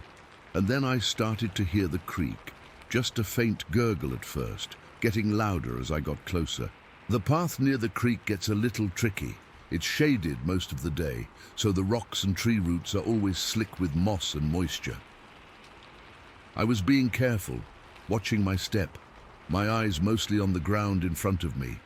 My mind was just wandering, thinking about nothing in particular. Work stuff, what I was going to make for dinner, the usual junk. I was navigating this one particularly slick section, a flat rock that was covered in a thin film of wet green slime.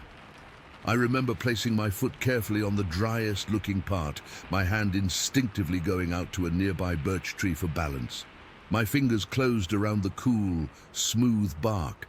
As I straightened up, my gaze lifted from my feet and swept across the other side of the creek, and that's when I saw it. At first, my brain didn't register what it was. It was just a shape, a big, reddish-brown shape, crouched in the thick brush about 30 yards away, on the opposite bank of the creek. I froze, my hand still on the birch tree. My first thought was, oh, a bear. We have black bears around here, you see them sometimes, but this was wrong, the color was wrong. It was more russet, like the clay you find in these hills, but with this orangey tint to it, exactly the color of the maple leaves all around it. I stood there, not moving a muscle, and just stared. My heart, which had been beating a nice steady rhythm, suddenly kicked into a frantic pounding drumbeat against my ribs. I could feel it in my throat. This wasn't a bear. The proportions were all wrong. It was crouched down, but even like that I could tell it was massive across the shoulders. Unbelievably broad. Its arms were long, too long. They were resting on the ground in front of it, and they were thick, like tree limbs. The hair, or fur, whatever it was matted and shaggy, and it was that perfect, uncanny match for the autumn foliage. It was like one of those pictures where you have to find the camouflaged animal, except this was real life, and the animal was the size of a gorilla. It wasn't moving, it was just there, hunkered down in the brush, facing partly away from me, looking up the opposite slope. I remember my breath caught in my chest, and I had to consciously force myself to breathe out, slowly, silently. The sound of the creek seemed to get incredibly loud. I could hear every little bubble and splash. I could feel the cold dampness of the air seeping through my jacket. My fingers were still pressed against the birch tree, and I could feel the tiny grooves in the bark. Time got weird. It felt like I stood there for an hour, but it was probably only a minute or two. I was just trying to process it. My brain was throwing out suggestions and then rejecting them.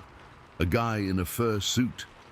No, that's insane, and the scale was all wrong. This thing was huge, a weird stump, but it had form, dimension.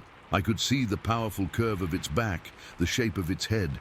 It had a head, not just a round ball. It was real. It was a living thing, and then the moment that will be burned into my brain until the day I die happened.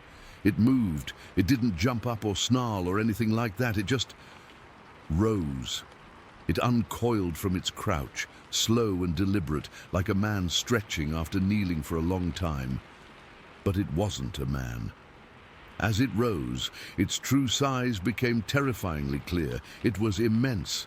I'm 6 feet tall, and this thing, even semi-crouched, looked like it could have looked me straight in the eye. Its shoulders were like boulders. The sheer mass of it was staggering. It made the surrounding trees look smaller.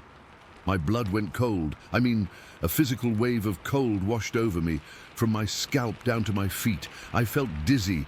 I think I might have made a sound, a tiny, choked gasp. But I can't be sure. Then it turned its head. It didn't turn its whole body, just its head slowly to the side. And in that moment, I knew. I knew with absolute certainty that it was aware of me. It knew I was there, standing frozen on the trail 30 yards away. I couldn't see its eyes clearly from that distance, just dark shadows under a heavy brow, but I could feel its attention lock onto me. It was a palpable feeling, a pressure. The forest went completely silent. The creek, the birds, the rustle of leaves. Everything just stopped. The only sound was the hammering of my own heart in my ears. This was the moment I thought I was going to die. I was convinced of it. This thing, this creature that wasn't supposed to exist, was going to cross that creek in 2 steps and tear me apart. Every muscle in my body was screaming at me to run, but I was paralyzed. Pure, primal terror. It's a feeling you can't understand unless you've felt it. It's not like being scared of a spider or a noise in the dark. It's your entire nervous system short-circuiting because it's faced with something it has no evolutionary reference for. But it didn't charge. It didn't roar. It just looked at me. It held its position, half turned towards me, for what felt like an eternity. It was completely still again, but now it was a watchful stillness. It was assessing me. I could see its chest moving, a slow, deep rhythm. It wasn't panting or agitated. It was calm. That was almost more frightening than if it had been aggressive. Its calmness felt intelligent. After a few moments, I don't know how long, time had completely lost all meaning. It shifted its weight. It was a subtle movement, but I saw the powerful muscles in its shoulder and haunch bunch and relax. It reached out one of those long, thick arms and gently pushed a branch of a young sapling aside, using it as cover, like a soldier peering around a corner. The movement was so fluid, so natural. It wasn't clumsy or animalistic. It was purposeful. We stayed like that, locked in that silent standoff. It would look at me, then look away, scanning the woods around us, then look back at me. It was like it was keeping tabs on me while also monitoring its surroundings. I remember a very specific, stupid detail. A fly landed on my neck and started crawling towards my collar. I felt every tiny step of its legs, but I didn't dare move to brush it away. I was afraid that even that small motion would be the trigger. I started counting in my head just to try and ground myself. 1 Mississippi, 2 Mississippi. I got to about 400. That's roughly 7 minutes. 7 minutes of standing face to face with a myth. Then it decided it was done with me. It turned its head away from me for the last time and, without any hurry, began to move. It didn't stand up fully. It stayed in that low, powerful crouch and just melted into the undergrowth. It moved with an unbelievable silence. I'm a hiker. I know what it sounds like when a deer moves through the woods, or even a squirrel. There's rustling, snapping twigs. This thing made no sound, none. It was like watching a ghost. One moment it was there, a solid, massive presence, and the next, the reddish-brown fur was just blending deeper and deeper into the tapestry of red and orange leaves until I couldn't tell where the creature ended and the forest began, and then it was just gone. I didn't move for another full minute. I just stared at the empty spot where it had been, my heart still trying to punch its way out of my chest. My legs felt like jelly. I finally let go of the birch tree, and my hand was stiff and cold. I realized I was shivering, a full-body tremble that I couldn't control. The sounds of the forest slowly trickled back in. The creek was gurgling again. A bird chirped somewhere. It was like someone had hit the play button after pausing the world. But everything felt different. The woods didn't feel peaceful anymore. They felt watchful. I knew I had to get out of there. My brain was screaming, "Go, go, go!" But my body was still locked up. I forced myself to take a step, then another. My boots felt like they were made of lead. I started walking, faster and faster, my eyes darting to every shadow, every cluster of bushes. Every snap of a twig under my own feet made me jump. I didn't run, but it was a very fast, panicked walk. I kept looking back over my shoulder, expecting to see it following me, but there was nothing. Just the empty, beautiful, terrifying forest. The rest of the hike is a blur. I don't remember the scenery. I don't remember the climb back up to the ridge. All I remember is the feeling of being exposed, of being watched from 1,000 hiding places. I made it back to my car, fumbled with the keys, and got inside, locking the doors immediately. I just sat there for a long time, gripping the steering wheel, my hands shaking so bad I couldn't have driven if I'd tried. I never went back to that trail. I still hike, but I stick to more open, busy paths now. I can't shake the feeling. The image of it is seared into my memory. Not as a monster, but as a creature, a living, breathing thing that was just there, It didn't threaten me, it didn't try to communicate, it just saw me, acknowledged my existence, and then left. And that's what haunts me the most. The quietness of it, the intelligence in that slow turn of its head. I was in its world and it let me go. Sometimes when I'm trying to fall asleep, I'll see it again, rising from that crouch, turning to look at me, and I'll feel that same cold dread wash over me. I can still smell the damp earth and the creek water, and I can still feel the rough bark of that birch tree under my fingers. It was the most real thing that's ever happened to me, and it's the one thing I can never ever explain. Story 12. It was September, back in 2015. I remember because it was that weird time after Labor Day when most summer campers have cleared out, but before the leaf peepers show up. I'd taken a week off work to just disappear into the woods of north-central Pennsylvania, specifically Kettle Creek State Park. I've always been a solo camper. My friends think I'm crazy, but I love the silence, the way your own thoughts get louder when there's nothing else to listen to. That particular day, a Tuesday, had been perfect. Cool, sunny, the kind of weather that makes you feel lucky to be alive. I'd set up my small camper in a pretty remote spot. Not another soul for what felt like miles. I'd spent the afternoon hiking, reading, just soaking it all in. I made a simple dinner of canned beans and hot dogs over the fire, and as the sun went down, I remember feeling that deep, contented tiredness you only get from a day of fresh air. The pit toilet was about 100 yards from my site, down a little path through a thicket of pines. It was one of those basic wooden outhouses, a single room, a toilet seat over a deep hole, a roll of toilet paper on a wire. No light, of course. You brought your own flashlight. I'd used it a couple times already that trip without a second thought. That night, I'd been sitting by my dying fire, and my stomach started to feel a little off. Not bad, just that low grumble that tells you you'd better visit the facilities before you turn in for the night. I sighed, grabbed my heavy-duty flashlight, and started down the path. It was completely blackout, the kind of dark where your eyes never really adjust. The beam of my light cut a shaky path, illuminating tree trunks and ferns, making the shadows beyond seem even deeper. I remember the air was cool and it smelled great, like pine needles and damp earth.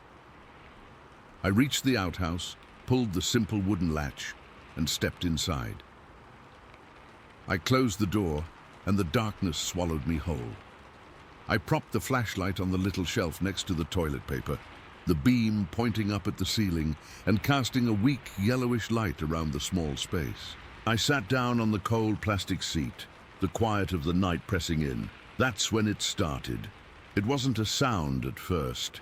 It was a smell. A wave of it, so thick and sudden it made my nostrils flare. It was a musky odor like wet dog, but mixed with something else.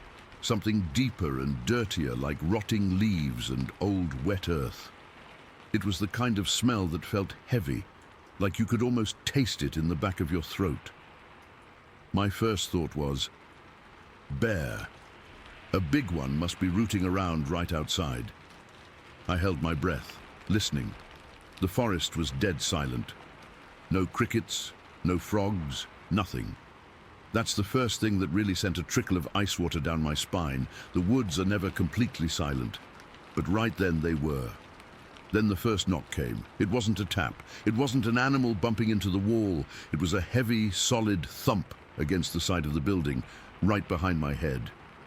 The whole structure shuddered. I froze, my body locking up completely. My heart, which had been beating calmly a second before, suddenly felt like a bird trying to smash its way out of my ribcage. Another knock, this one on the opposite wall. Thump.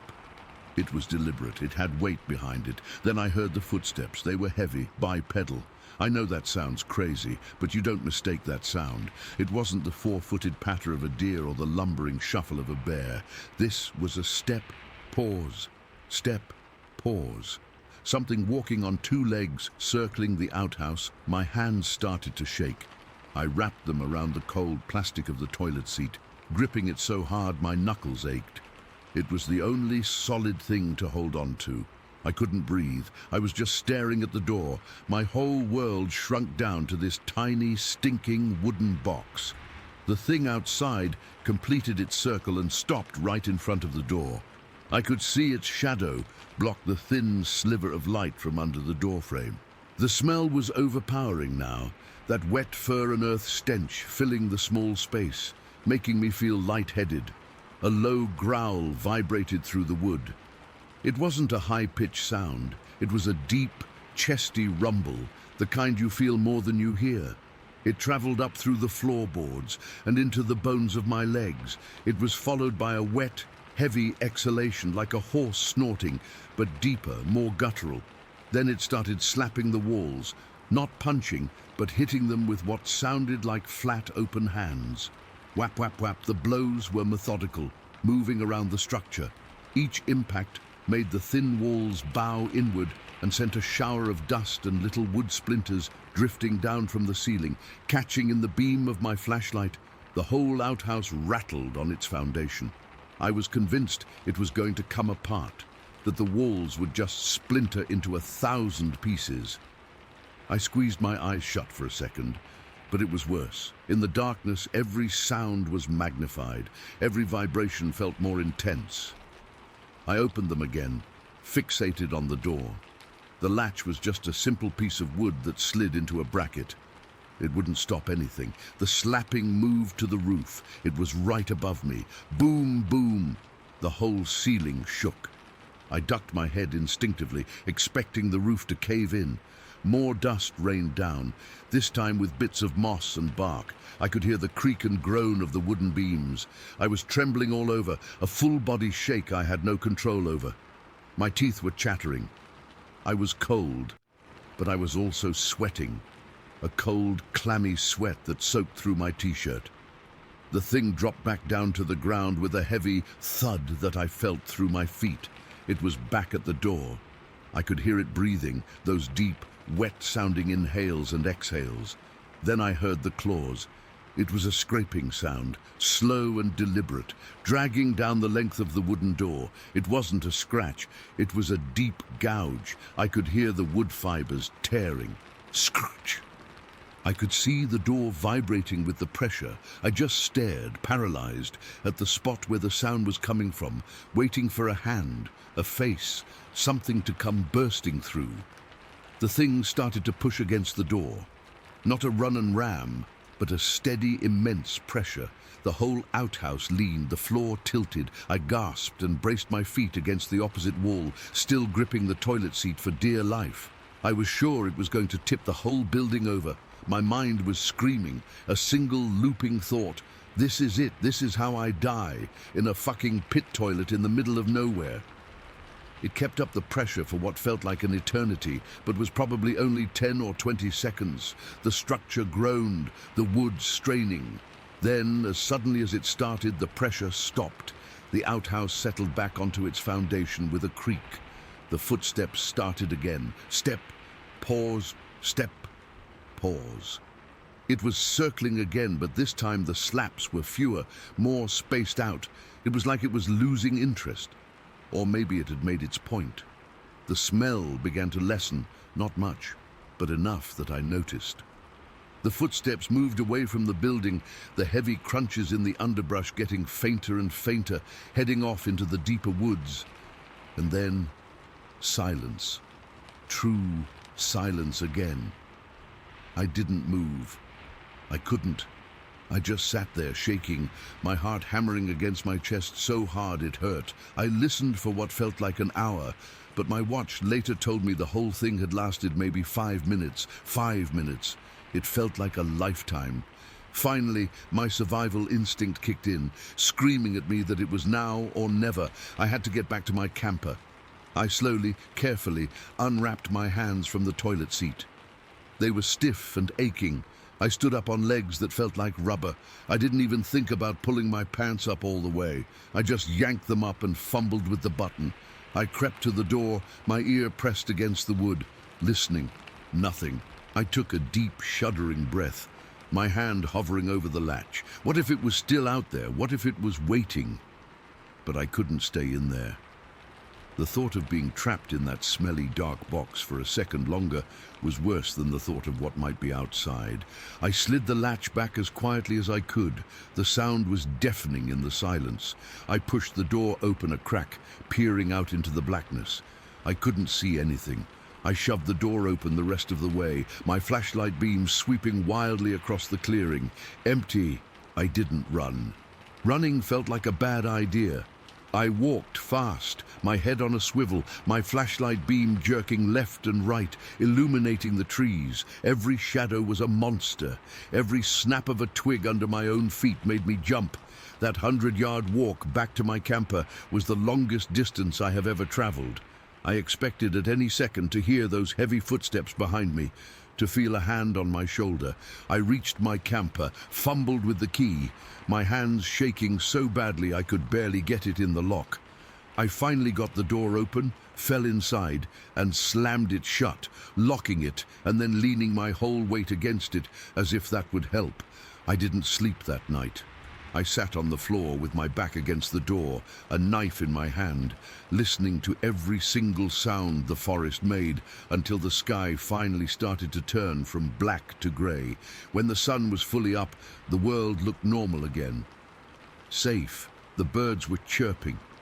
It was hard to believe what had happened just a few hours before.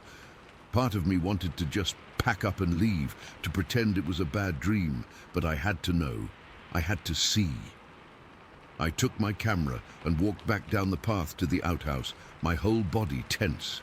From a distance it looked fine, but as I got closer, I saw it. The door was scarred. 4 deep parallel gouges ran from near the top all the way down to the bottom, as if something with massive claws had dragged them down the wood. They were deep, cutting through the paint and into the grain beneath. There was a big, visible dent in one of the side walls, where the wood was splintered inward. My eyes dropped to the ground. The soil around the outhouse was soft, and there they were. Footprints. I'm not a tracker, but you didn't need to be. They were huge. I crouched down, my breath catching in my throat. I put my own boot next to one for scale. My size 10 boot looked like a child's toy. I later measured the stride by pacing it out, 5 feet from one print to the next, just walking. The prints themselves were over 17 inches long and wide, with a clear, human-like shape, but broader, and with the impressions of 5 toes. I took pictures. My hands were steady now, but my mind was reeling. This wasn't a bear. This wasn't a person playing a prank. This was something else, something that had stood right where I was standing, something that had deliberately terrorized me, trapped me in that outhouse. The circling, the patterned knocks, the way it tested the door. It felt calculated. It felt like intimidation. I packed up my campsite in a frenzy and got the hell out of there. I didn't tell the rangers. What would I say? I drove home in a daze. The images of those gouges and those footprints burned into my brain. I still have the photos. I've shown them to a few people, cryptid enthusiasts mostly. They get excited. They talk about Sasquatch, about Bigfoot. I don't know what it was. I don't use those words. All I know is what I smelled, what I heard, and what I saw the next morning. It changed me. I still go camping, but never solo, and never in that part of Pennsylvania. I have a permanent, deep-seated respect for those woods now, a knowledge that there are things in there that we don't understand, things that stay hidden for a reason. And sometimes, in the dead of night, if I catch a whiff of something that smells like wet fur and old earth, my heart still seizes up, and for a second, I'm back in that dark, shaking outhouse, gripping a toilet seat for my life, completely and utterly terrified of what was on the other side of the door. Story 13. It all comes back to me sometimes, out of nowhere, a smell, a certain way the light hits the trees, the sound of something heavy moving through dry brush. But the thing that brought it all screaming back today, the reason I'm even writing this down, was seeing a print in the mud by my driveway after a rain, just a deep, weird-looking indentation, and just like that I was 12 years old again, standing on that trail in Arizona, my heart trying to beat its way out of my chest. This was the summer of 1946. I'd been a Boy Scout for a few years, and our troop went to this summer camp every year, nestled in the ponderosa pine forest near Payson, along Tonto Creek. I loved it there. The air smelled like pine needles and dust, a clean, dry smell that's nothing like the air back home. That year, we were on an overnight hike, just our smaller group, heading deeper into the woods to a designated campsite. The hike was long and hot, and we were all tired and kind of grumpy. Me and another kid, I won't say his name, we started bickering about something stupid. I don't even remember what. It ended with a challenge, like boys do. A race. The first one to the campsite wouldn't have to help gather firewood that night. It was a stupid bet, but it felt important right then. So we took off, leaving the rest of the troop behind, running like our lives depended on it down that dusty trail. We were neck and neck, our boots pounding on the hard-packed earth, breathing in ragged gasps. The trail curved around this huge old ponderosa pine, its bark thick and plated like armor. As we swung around it, he was just a half step ahead of me, and then he stopped, not like he was tired. He stopped dead. So fast I almost plowed right into his back. He was just frozen, staring ahead, his mouth hanging open. I followed his gaze, annoyed, thinking he'd seen a snake or something, but it wasn't a snake. Coming down the embankment onto the trail, maybe 50 feet ahead of us, was this figure. It was tall, and it was a reddish-brown color like wet clay. The way it moved is what got me first. It wasn't walking like a person. It had this rocking motion, a real heavy, swaying gait, like it was carrying a huge weight. It took 2, maybe 3 of those rocking steps onto the trail, and then it just stopped. And then its whole upper body turned. It didn't turn smoothly. It turned with a jerk, like an old rusted machine, and it looked right down the trail at us. My brain, in that split second, tried to make sense of it. It's another scout. It's one of the older boys playing a trick, maybe wearing a fur coat or something. It was the only thing that made any sense. And in that moment, the race was all that mattered. I shoved past my friend, who was still rooted to the spot, and I ran. I ran right toward it, yelling something stupid like, "I win," or whatever. I got maybe 20 feet closer when it moved. It didn't run. It just vanished. 1 second it was there on the trail, this big reddish-brown shape, and the next it was just gone into the thick woods to the side. Not like it ducked. It was just gone.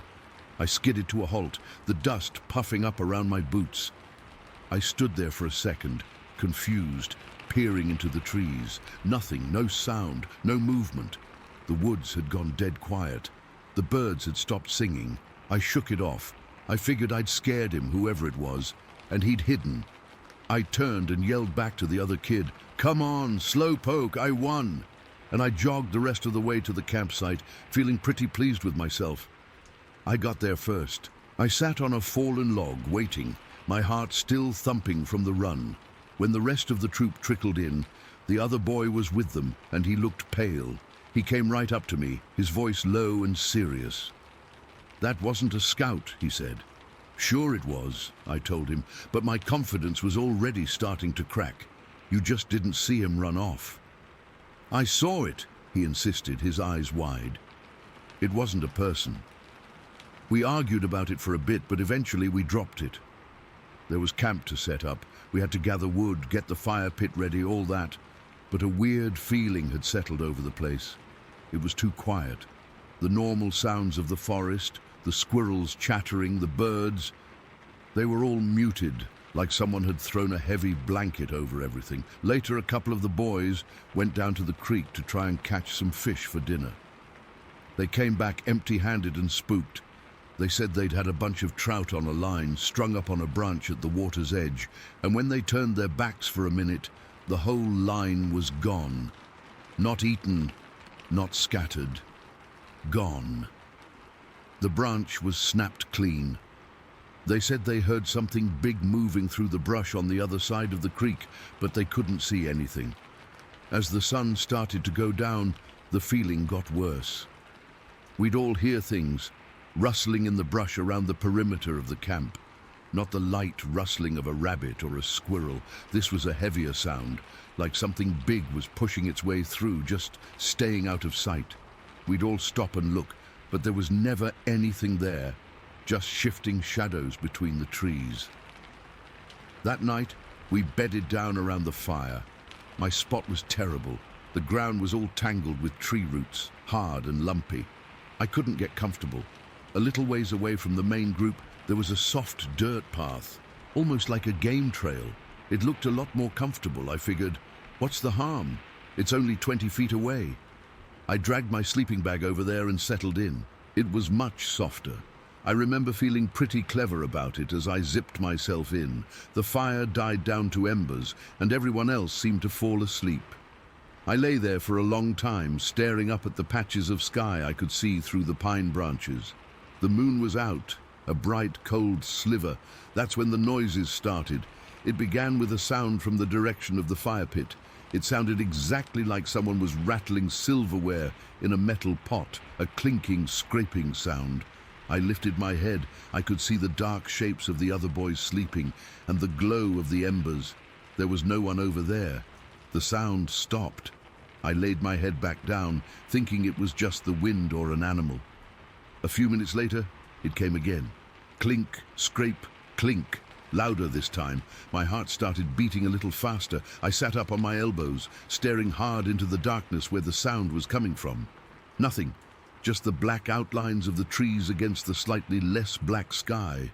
The sound stopped again, and the silence that followed was even heavier than before. This happened a few more times. I'd hear the rattling. I'd sit up. It would stop. Every time, the silence felt more threatening, like I was being watched. I was getting seriously spooked. I thought about waking up the scoutmaster, but I didn't want to be the kid who got scared by nighttime noises. So I just pulled my sleeping bag tighter and tried to pretend I was asleep. Then the footsteps started. They weren't the careful, trying to be quiet steps of one of the boys going to take a leak. These were slow, deliberate, heavy steps. Crunch, crunch, crunch. Each one pressed into the ground with a lot of weight. They were coming from the direction of the campfire, and they were coming toward me. I stopped breathing. I was lying on my side, facing away from the sound, and I squeezed my eyes shut. Please let it be the scoutmaster. Please let him be checking on me. Please. The footsteps got closer. I could feel the vibrations through the ground. They didn't walk around me. They walked right up to me. They stopped right beside my head. I could feel a presence there, a bulk blocking out what little light there was. I could smell something too, a musky, wet dog kind of smell, but stronger, dirtier, like an animal that had been sleeping in a rotten log. My mind was screaming, it's the scoutmaster. It has to be. He's just standing there. Why is he just standing there? I had to look. I couldn't help it. I slowly, so slowly, started to roll onto my back, to look up and see his face and ask what was wrong. It wasn't the scoutmaster. The moon was behind it, so its face was in shadow, but I could see the silhouette.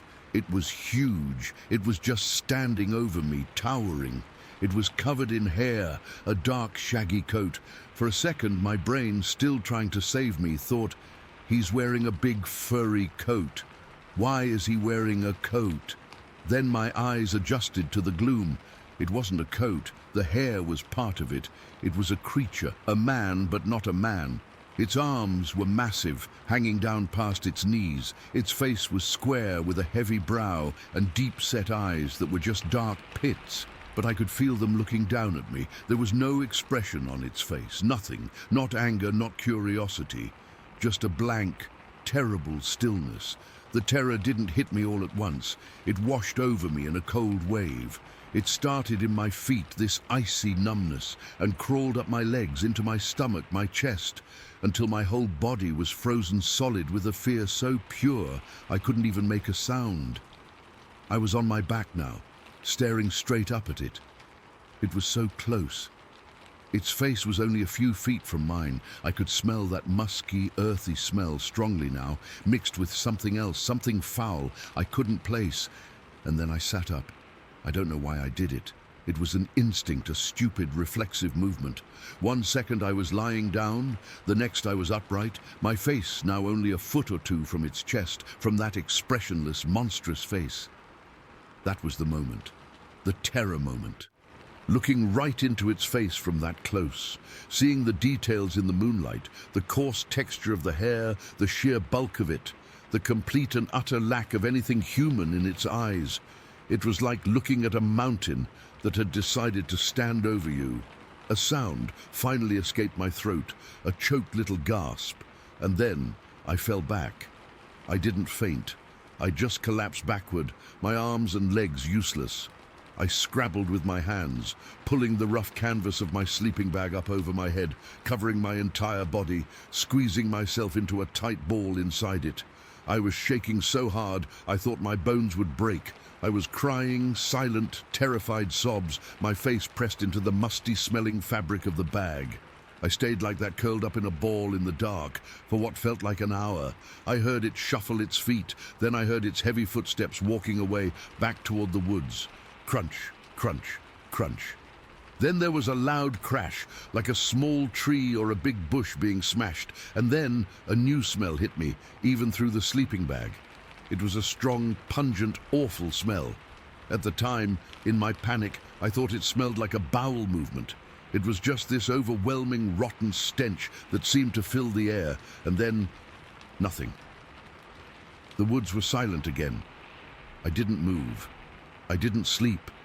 I just lay there, trembling, waiting for the sun. When the sky finally started to turn grey, I slowly, carefully pulled the sleeping bag down from over my head. The camp was stirring. Birds were singing. Everything looked normal. I looked down at my sleeping bag, expecting it to be filthy from whatever that smell was. It was clean, just a little dusty from the dirt. I got up, my legs wobbly. The other boys were waking up, complaining about the cold. Then someone noticed. All our food was gone. The coolers, the packs, everything we had left out was just gone. The scoutmaster was pissed, thinking a bear had gotten into camp. He was walking around the perimeter and he called us over. He was standing by a manzanita bush at the edge of the trees. It was crushed, not broken, crushed like a car had driven over it. The ground around it was all scuffed up. We packed up in a hurry and started the hike back to the main camp. No one talked much. We were all tired and spooked. Me and the other boy, the one I'd raced, we were walking near the back of the line. He suddenly stopped and grabbed my arm. He pointed down at a patch of sandy soil right off the trail. There, pressed deep into the sand, was a track. It was huge, way bigger than any boot print.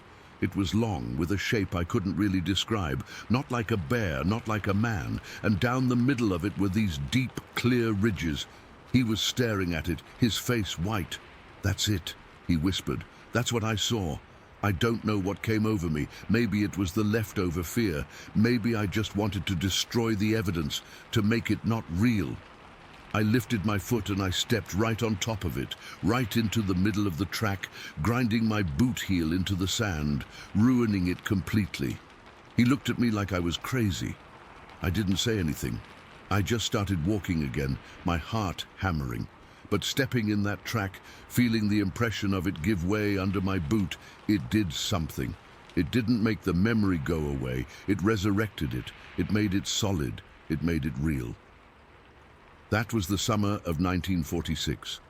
I never went back to that camp. I never told the scoutmaster what I really saw. I just buried it. But I never forgot the feeling of that thing standing over me, the smell, the utter, complete terror of looking into its face. It's been with me ever since, a ghost that wasn't a ghost, a memory that feels more real than most things that happened just yesterday. And every now and then, something reminds me, and for a second, I'm 12 years old again, lying on a dirt path in the woods, pulling a sleeping bag over my head, praying for the sun to rise. Story 14. It was one of those late September days in Ohio where the air starts getting that crisp edge to it, the kind that makes you want to wear a flannel shirt just for the feel of it.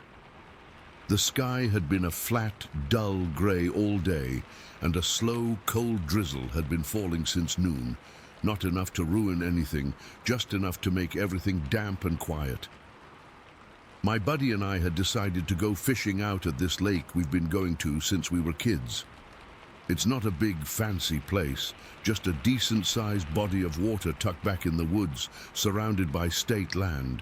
We weren't expecting to catch much, honestly. It was more about getting out of the house, having a few beers, and just being somewhere that wasn't inside four walls. We'd been there a couple of hours, sitting on the bank in our folding chairs, the rain pattering softly on the hoods of our jackets. The conversation had died down to nothing, the way it does when you're comfortable with someone and there's no need to fill the silence. I was retying a lure for probably the third time, my fingers getting numb from the cold, when I decided to take a little walk down the shoreline to see if there were any better spots. That's when I saw it. About 20 yards from where we were sitting, right at the water's edge where the mud was soft, was a footprint. But it wasn't a deer track or a dog or a bear. I've seen all of those. This was different. It was a bare foot, a huge bare foot. I called my friend over and we both just stood there staring down at it. The print was pressed deep into the mud, clear as anything. You could see the whole thing, the ball of the foot, the arch, and 5 long toes. I'm not a small guy, I wear a size 12, and my boot print looked like a kid's next to this thing. This track had to be at least 16, maybe 18 inches long, and it was wide, really wide. The toes weren't squeezed together like a human's. They were splayed out, like it had been barefoot its whole life. The weirdest part was how clear the impressions were. There was no sliding, no smudging. It was like whatever made it had just stood there for a minute, pressing its weight down, and then lifted its foot straight up. We looked at each other, and I know we were both thinking the same thing. But neither of us said the word. It felt stupid, like saying it out loud would make us idiots. We joked about it a little, trying to laugh it off. Big vacationing sumo wrestler, my friend said, but his laugh was nervous. We looked around for more tracks, but the ground got rocky and covered in leaves just a few feet away, and we couldn't find another one. But that one print was enough. It sat there in the mud, a perfect, impossible fact. We packed up our fishing gear not long after that. The mood had shifted. The quiet of the woods didn't feel peaceful anymore. It felt watchful.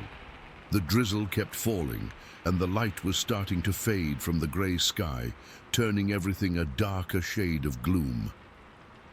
We were quiet on the walk back to his truck, just the squelch of our boots in the wet leaves.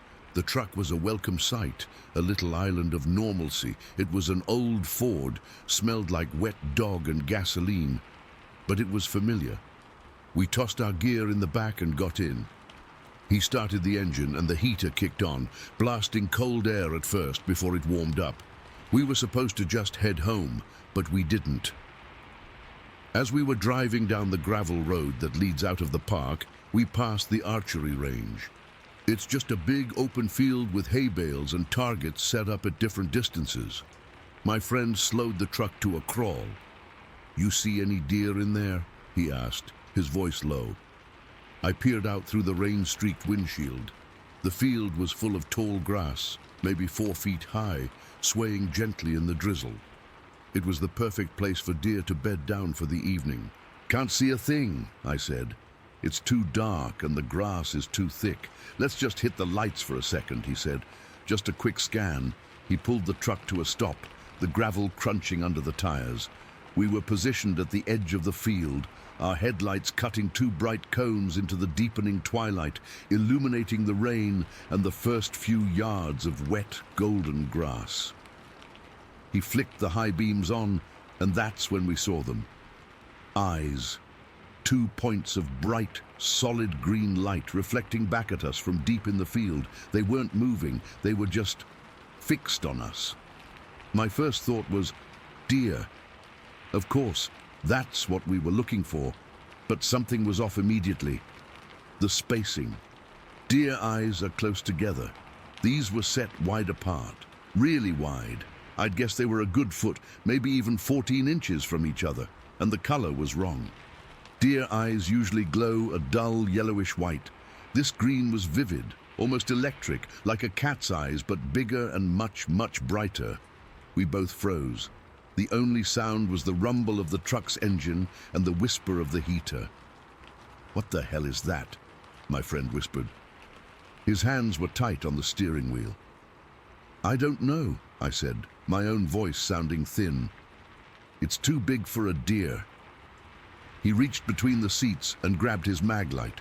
It was one of those big, heavy, metal police-style flashlights. He clicked it on and handed it to me. "Here, see if you can get a better look." My hand was a little unsteady as I took it. I rolled down my window. The cold, damp air rushed in, carrying the smell of wet earth and decay. I leaned out, the rain spotting my glasses, and pointed the powerful beam of light toward where the eyes had been. For a second, I saw nothing but the endless stalks of wet grass. Then I caught the glow again. The eyes were lower now, down in the grass. They were moving, not fast, but with a smooth, deliberate motion, gliding through the field parallel to the tree line. The way they moved was unsettling. It wasn't the quick, jerky hop of a deer or the loping run of a coyote. It was a steady, purposeful glide, and the grass barely seemed to rustle. It was like it was moving under the grass, not through it. I kept the light pinned on it, my heart starting to hammer against my ribs. "It's moving," I said to my friend, my voice tight. "Can you see the body?" he asked, leaning over to look. "No, just the eyes. They're low, real low." We watched in silence for what felt like a full minute, the eyes just tracking slowly along, that intense green light never wavering, never blinking. The sheer size of the thing, implied just by the distance between its eyes, was starting to sink in. This was nothing we knew, and then it stopped. The eyes just halted their movement. They were still pointed at us, and then they began to rise. It wasn't a jump. It wasn't a quick stand. It was a slow, continuous, unhurried ascent. The eyes came up out of the 4-foot-high grass, and they kept coming up, and up, and up. The grass was 4 feet tall. The eyes rose to stand 4 feet above the grass. My brain stuttered, trying to process the scale. The eyes were now 8 feet off the ground, maybe more. As it rose, the maglite beam finally illuminated its body. It wasn't a trick of the light. It wasn't a shadow. It was a solid, physical thing. It was massive. Its shoulders were impossibly broad, hunched and powerful looking. The whole form was covered in dark hair, a wet, shaggy black-brown that matted in the rain. It was just standing there, facing us. It didn't make a sound. No growl, no huff, no rustle of grass.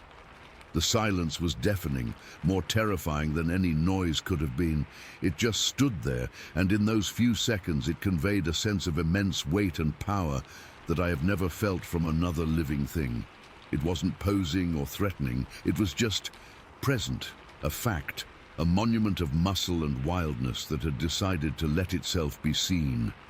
I couldn't breathe. I was just gripping the flashlight, the beam shaking in my hand, illuminating this thing that had no business existing in an Ohio field. Then it moved. It turned its head just slightly, breaking its gaze from the headlights, and then its whole body pivoted with a slow, heavy grace. It took a step, then another, and walked, not ran, toward the dark tree line at the edge of the field. Its walk was smooth, a powerful rolling gait. It didn't look back. It just disappeared into the wall of black trees, as if it had never been there. The second it was gone, the spell broke. I sucked in a ragged gasp of air. My friend in the driver's seat let out a shaky, "Whoa!" We just sat there for a minute, the truck idling, the headlights still shining on the empty spot where it had been. We have to see how tall that was," my friend finally said, his voice trembling. "We have to measure it." It was the dumbest, most insane idea, and it made perfect sense. We needed some kind of data, something to prove to ourselves that we hadn't just collectively lost our minds. He put the truck in drive, and we crept forward along the edge of the field until we were roughly opposite the spot where the thing had stood. He parked, leaving the headlights on. We both got out. The air was cold and heavy. The only sound was the dripping of water from the trees. We stood by the hood of the truck, staring into the field. The spot was about 50, 60 yards away. "I'm 6 feet tall," I said, my voice sounding too loud in the quiet. "If I stand where it was, you can tell from here how much taller it was." My friend nodded, his face pale in the headlights' glare. "Okay, just be careful." I took the mag light from him. My legs felt like rubber. Every instinct was screaming at me to get back in the truck and drive away and never come back. But a deeper, more stubborn part needed to know. I had to see.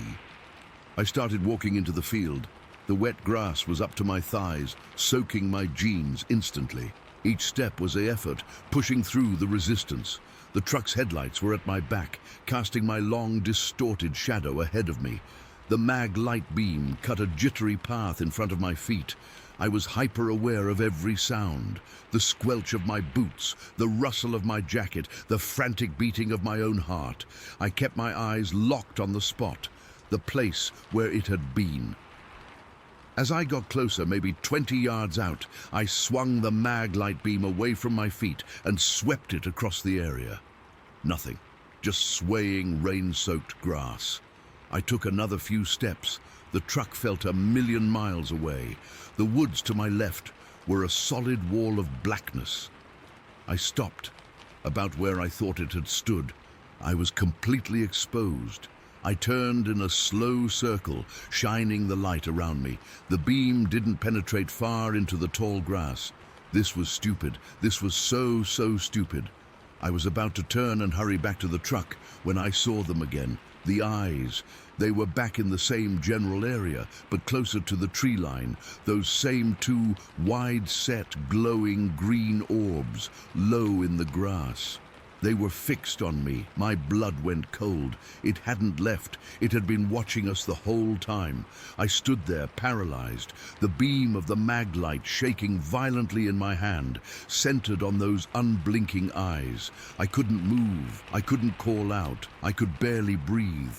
And then, just like before, they began to rise, slowly, deliberately. The eyes came up out of the grass, and they kept coming. It was standing up again. This time I was on its level. I was out in the open with it. It rose to its full height, and it was even more terrifying up close. It was colossal. I am 6 feet tall, and this thing towered over me. I'm not guessing. I was looking almost straight up to see where its head should be, but the mag light beam only illuminated its chest and shoulders, a massive barrel-like torso covered in that same dark, wet hair. It had to be at least 8 feet tall, maybe more. The sheer bulk of it blocked out the trees behind it. It just stood there, looking down at me. I have never, ever felt so small, so utterly and completely vulnerable. I was a mouse looking up at a wolf. Every hair on my body was standing on end. A cold sweat broke out all over me, completely separate from the chill of the rain. My bladder felt weak. This wasn't just fear. It was a primal, cellular-level terror. It was the understanding that I was in the presence of something that could erase me from existence without any effort at all. It didn't move. It didn't make a sound. It just watched me. I could feel the weight of its gaze, an almost physical pressure. I just knew that it was assessing me. There was an intelligence in that silence, a calm, ancient awareness that was utterly alien. I don't know how long we stood like that. It could have been 3 seconds or 30. Time had lost all meaning. Then, without any warning, it turned its head away from me, looked towards the deep woods and took a step, then another. Its movement was just as silent and fluid as before. It walked away from me, its huge form moving with an impossible quiet through the dense grass, and melted into the shadows of the trees. It was gone. The moment it disappeared, the spell shattered again. A wave of nausea washed over me. My legs finally unlocked, and I stumbled backwards. Almost falling, I turned and ran. I didn't care about the grass. I didn't care about anything. I just ran, crashing through the field, my breath coming in ragged sobs back towards the headlights of the truck. I slammed into the side of the truck, fumbling for the door handle. My friend had seen it all. His face was a mask of pure terror. He was trembling so hard he could barely sit still. "Go! Just go!" I yelled, my voice cracking. He didn't need to be told twice. He threw the truck into drive and stomped on the gas. The tires spun on the wet gravel before catching, and we sped down the road, leaving that field and whatever was in it behind us. We didn't speak for the first 10 minutes. We just drove, the wipers swishing back and forth, the heater blasting. I was shaking uncontrollably, my teeth chattering. I kept looking in the side mirror, half expecting to see those green eyes following us down the road. We never went back to that field. I drive past the turnoff sometimes, and I can't even look down that road. The memory of its silent, powerful presence is burned into me. I can still feel what it was like to stand there in the rain, completely exposed, looking up at something that shouldn't be, knowing it was looking right back down at me. I can't explain it. I don't try to anymore. It was just there, and I saw it. Story 15. So I've been sitting on this for a while, and I guess I need to just put it out there. I'm not one to believe in crazy stuff, but what happened that morning on the Duck River, I don't know how to explain it, and I doubt I ever will. It was July of last year, 2021, and my buddy and I decided to go fishing like we always do. We've been doing it for years, since we were kids, really. Central Tennessee has these quiet spots that feel like they're from another time, and the Duck River is one of them. That day, we launched our aluminum John boat just as the sun was starting to peek over the trees. The air was cool and damp, with that early morning chill that makes you glad you brought a jacket. The water was calm, barely a ripple, and the sky was turning from dark blue to a soft orange. We anchored near a gravel bar that we've fished 100 times before. It's a good spot for catfish and smallmouth bass, and we were hoping to catch a few before the heat set in. I remember the sounds, the gentle lapping of water against the boat, the distant call of a kingfisher, and the rustle of leaves from the bank. My buddy was in the front of the boat, baiting his hook, and I was in the back, just enjoying the peace. The western bank was still in shadow, all dark and mysterious, while the east was slowly lighting up. Everything felt normal, you know, like any other fishing trip. We'd brought coffee in thermoses, and the smell of it mixed with the earthy scent of the river. I was sipping mine, feeling the warmth spread through my hands, when I first noticed something moving over on the far shore. At first, I thought it was a bear. We get black bears around here sometimes, though they're usually shy and keep their distance, but this was different. It was crouched down in the reeds, kind of hunched over, and it was dark, really dark, like wet earth or old bark. I nudged my buddy and pointed, and we both just stared. The thing shifted, and that's when I saw it wasn't moving like a bear. It straightened up, slow and deliberate, and stood on 2 legs. I'm not talking about a person. This was way too big. It had these long arms that hung down past its knees, and its body was covered in thick, dark brown hair that looked almost matted. The sun hadn't hit that side of the river yet, so it was still in shadow, but the shape was clear. Broad shoulders, a chest like a barrel, and legs that looked powerful. My heart started beating faster, and I could feel this cold knot forming in my stomach. We were maybe 50 yards away across the river, and the water between us felt suddenly too narrow. The creature was squatting at the edge of the water, and it kept dipping one arm into the shallows, like it was washing something or maybe feeling for fish. It moved with a weird grace, not clumsy like an animal, but purposeful. I remember thinking, what the hell is that? But I didn't say anything out loud. My buddy was frozen, his fishing rod dangling in his hand, and I could see the tension in his shoulders. Then it stood up all the way. I'm not exaggerating when I say it was over 8 feet tall. It towered over the reeds, and the sheer size of it made my breath catch. Its face was flat and wide, with deep-set eyes that I couldn't see clearly from that distance, but I could feel them. It turned its head toward us, and that's when it locked eyes with me. I'll never forget that moment. It was like time stopped. The birds went quiet, and the only sound was the water. I felt a chill run down my spine, and my hands started to tremble. This wasn't curiosity anymore. It was pure, raw fear. The creature let out this low grunt, deep and guttural, that seemed to vibrate right through the boat. I felt it in my chest, like when you're near a big speaker at a concert. Then it roared, a louder, more powerful sound that echoed off the trees and sent a flock of birds scattering from the branches. The noise was primal, something I'd never heard before, and it filled me with a terror I can't even describe.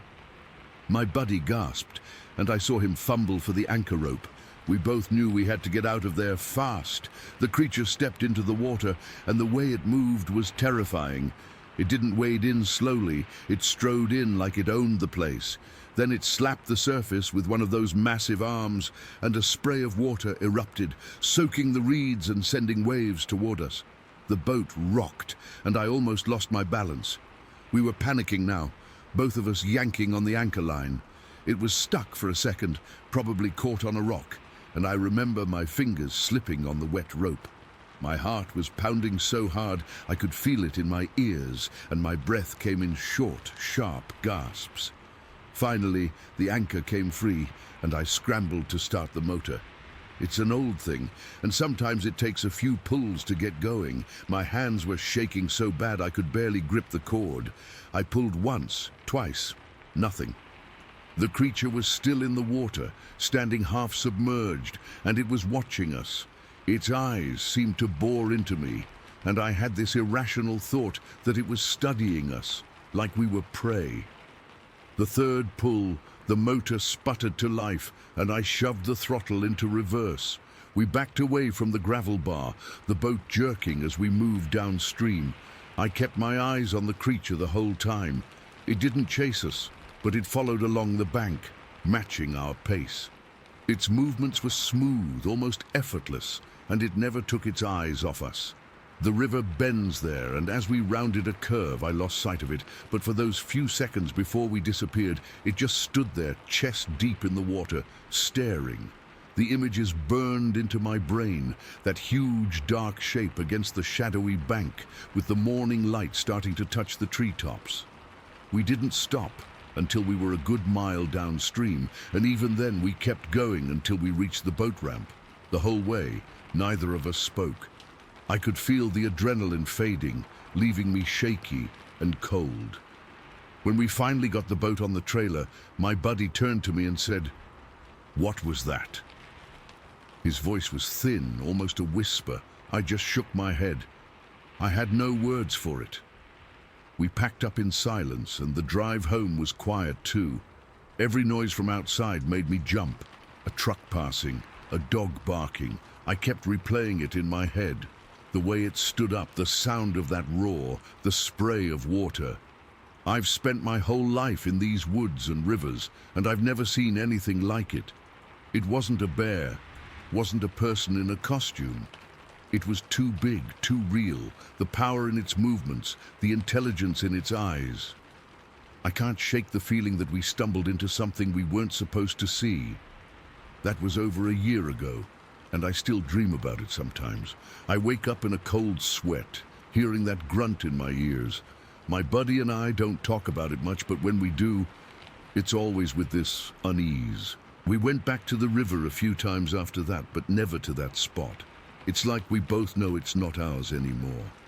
I've read stories online about Bigfoot, and I used to laugh them off, but not anymore. What we saw that day was real, and it changed something in me. I look at the woods differently now, with a respect that borders on fear. And every time I'm near water, especially in the early morning, I find myself scanning the shadows, half expecting to see it again. But I hope I never do. Story 16. Okay, So I've never really told this to anyone before, not in full detail anyway. It's one of those things that sounds crazy when you say it out loud, and most people would just laugh or call you a liar. But it happened, and it's stuck with me for over 20 years now. I need to get it off my chest, and maybe writing it down will help make some sense of it, even though I know it never will. It was October of 1999, and I was up in rural northern Pennsylvania, kind of near the state forest land. I'd been going up there for years just to get away from everything. No cell phones back then, no distractions, just me and the woods. I liked the solitude, the way the air felt crisp and clean, and how the leaves were all turning these brilliant shades of orange and red. That day, I decided to hike along some old logging roads that cut through the area. They were overgrown in places, barely maintained, but they made for easy walking compared to bushwhacking through the thickets. I remember waking up that morning at my campsite, which was nothing fancy, just a tent I'd pitched off one of the less used trails. The air had that chill to it that makes your breath fog up, and I could smell the damp earth and pine needles. I'd made a quick breakfast over a small campfire, some instant oatmeal and coffee, and packed a light bag with water, a sandwich, and a basic first aid kit. I wasn't planning on being out all day, just a few hours to clear my head. I'd been feeling kind of stressed from work, and being in the woods always helped me reset. I started walking around 9 in the morning, following one of those logging roads that wound its way deeper into the forest. The ground was covered in fallen leaves, dry and brittle from the cooler weather, and they crunched under my boots with every step. It was a sound I usually found comforting, like the woods were talking back to me. But that day, it felt different. Maybe it was just my mood, or maybe something in the air, but I remember feeling a little on edge from the start. Not scared exactly, just aware. Like I was being watched, but I shrugged it off as paranoia. I'd spent enough time alone in the woods to know that your mind can play tricks on you. The road dipped and rose, following the contour of the land, and after about an hour or so, I could hear the faint sound of running water up ahead. There's a creek that cuts through that part of the forest, one I'd visited before. It's not big, just a shallow stream with rocky banks, but it's always been a peaceful spot. As I got closer, the crunching of leaves under my feet seemed louder, almost too loud, and I found myself slowing down, trying to step more quietly. I don't know why I did that. It was instinct, I guess. Like some part of me knew I shouldn't announce my presence. Then I heard it, splashing, not the gentle kind from water flowing over rocks, but something more deliberate, like someone or something was moving in the creek. My first thought was maybe a deer or a bear. I'd seen both up there before, but bears usually don't hang around water like that unless they're fishing, and it was late in the season for that. I stopped dead in my tracks, my heart starting to beat a little faster. The sound was coming from just around a bend in the trail, where the creek widened into a small pool. I crept forward, keeping low, and ducked behind a big oak tree near the edge of the clearing. The bark was rough against my hands, and I could feel the cold seeping through my jacket. Peering around the trunk, I saw them, and I swear my breath just froze in my chest. It was like time stopped for a second. There, maybe 40 yards away, were two figures crouched by the water's edge. One was huge, taller and broader than any person I'd ever seen, covered in dark brown hair that looked almost black in the shadows. It was a female, I could tell somehow, maybe from the way she moved or the shape of her body. She was kneeling, her long arms dipping into the creek, and she was stirring the water with her hands in this slow, methodical way. It wasn't frantic or animal-like. It was calm, almost gentle, and clinging to her leg was a smaller one, reddish-brown in color, like a rusty shade. A juvenile, I realized. A kid. It was mimicking her, dipping its own little hands into the water and swishing them around. I felt this wave of terror wash over me, so intense that my legs went weak. I had to grip the tree to steady myself. My mouth went dry and I could hear my own heartbeat pounding in my ears, loud and fast. But mixed with the fear was this overwhelming awe.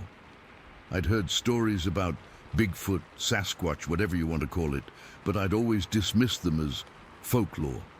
Now, here I was, seeing it with my own eyes, and it wasn't just some monster, it was a family, a mother and her child. They were so human-like in their actions, the way the little one held onto her leg, the way she paused every now and then to touch its head. It was tender, protective. I could see the muscles in her arms flexing as she stirred the water, and the juvenile would look up at her, then back at the creek, copying her movements. It was like watching a parent teaching a child how to do something simple like washing up. The sound of the water splashing softly was the only noise besides the rustle of leaves in the breeze. I didn't move a muscle. I was afraid that even blinking too hard would give me away. I must have stayed like that for what felt like forever, but it was probably only a few minutes. My body was tense, every nerve on edge. I could feel the cold seeping into my bones from standing still, and my fingers were starting to ache from gripping the tree bark. I kept thinking, what if they see me? What do I do? But part of me didn't want to look away. It was mesmerizing. The way the light filtered through the trees, casting dappled shadows on them, made it all feel surreal, like a dream I couldn't wake up from. Then the mother stood up, slowly, like she wasn't in any hurry. She was massive, I'd guess over 7 feet tall, with broad shoulders and powerful legs. She stretched and I could see the muscles ripple under that thick fur. My heart leapt into my throat. She turned her head, scanning the area, and her eyes swept across the trees. When they passed over where I was hiding, I swear I felt this jolt of electricity run through me. It was like she knew I was there. Her eyes were dark, intelligent, and they seemed to lock onto mine for a split second. I held my breath, barely daring to breathe. The air felt thick, heavy with tension. She let out a low grunt, deep and guttural, not loud, but carrying through the quiet forest. It wasn't aggressive, more like a warning or a signal. The juvenile immediately stopped what it was doing and clung tighter to her leg. Then, without another sound, she turned and started moving away from the creek, back toward the denser part of the woods. The little one trotted after her, struggling to keep up, its smaller legs working double time. They disappeared into the trees, and within seconds, they were gone. Just like that. I stayed behind that tree for what felt like another 10 minutes, too scared to move. My body was trembling, and I could feel sweat cooling on my skin despite the chill. When I finally forced myself to step out, my legs were shaky, like jelly. I walked over to the creek, my footsteps hesitant, and looked at the spot where they'd been. The water was still rippling slightly, and there were marks in the mud, large, deep footprints that weren't human, and smaller ones beside them. I didn't stick around to examine them closely. I was too freaked out. I just turned and hurried back the way I came, my heart still racing. The walk back to my campsite was a blur. Every sound made me jump, a squirrel chattering, a branch snapping underfoot. I kept looking over my shoulder, expecting to see those dark eyes watching me again. When I got back to my tent, I packed up my stuff as fast as I could and hiked out to my car. I didn't even stop to eat my sandwich. I just drove home, my hands gripping the steering wheel so tight my knuckles were white. I never went back to that spot.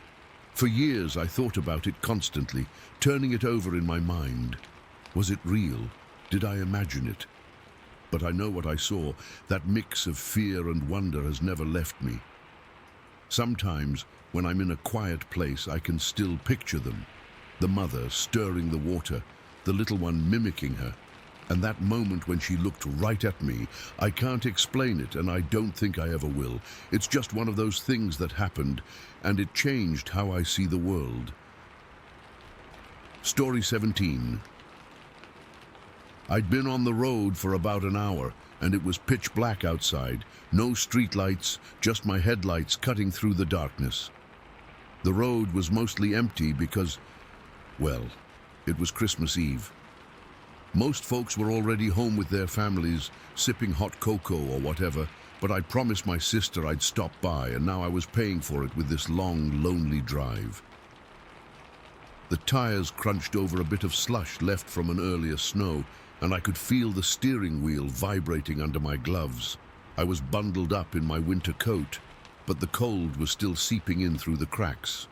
My hands were stiff, and I kept flexing them to keep the blood flowing. I'm a hunter, have been since I was a kid, so I'm used to being out in the woods and seeing things move in the dark. But this was different. It was around 9 o'clock at night, and I was maybe 20 miles from home when I first saw something up ahead. At first, I thought it was a deer or maybe a large dog.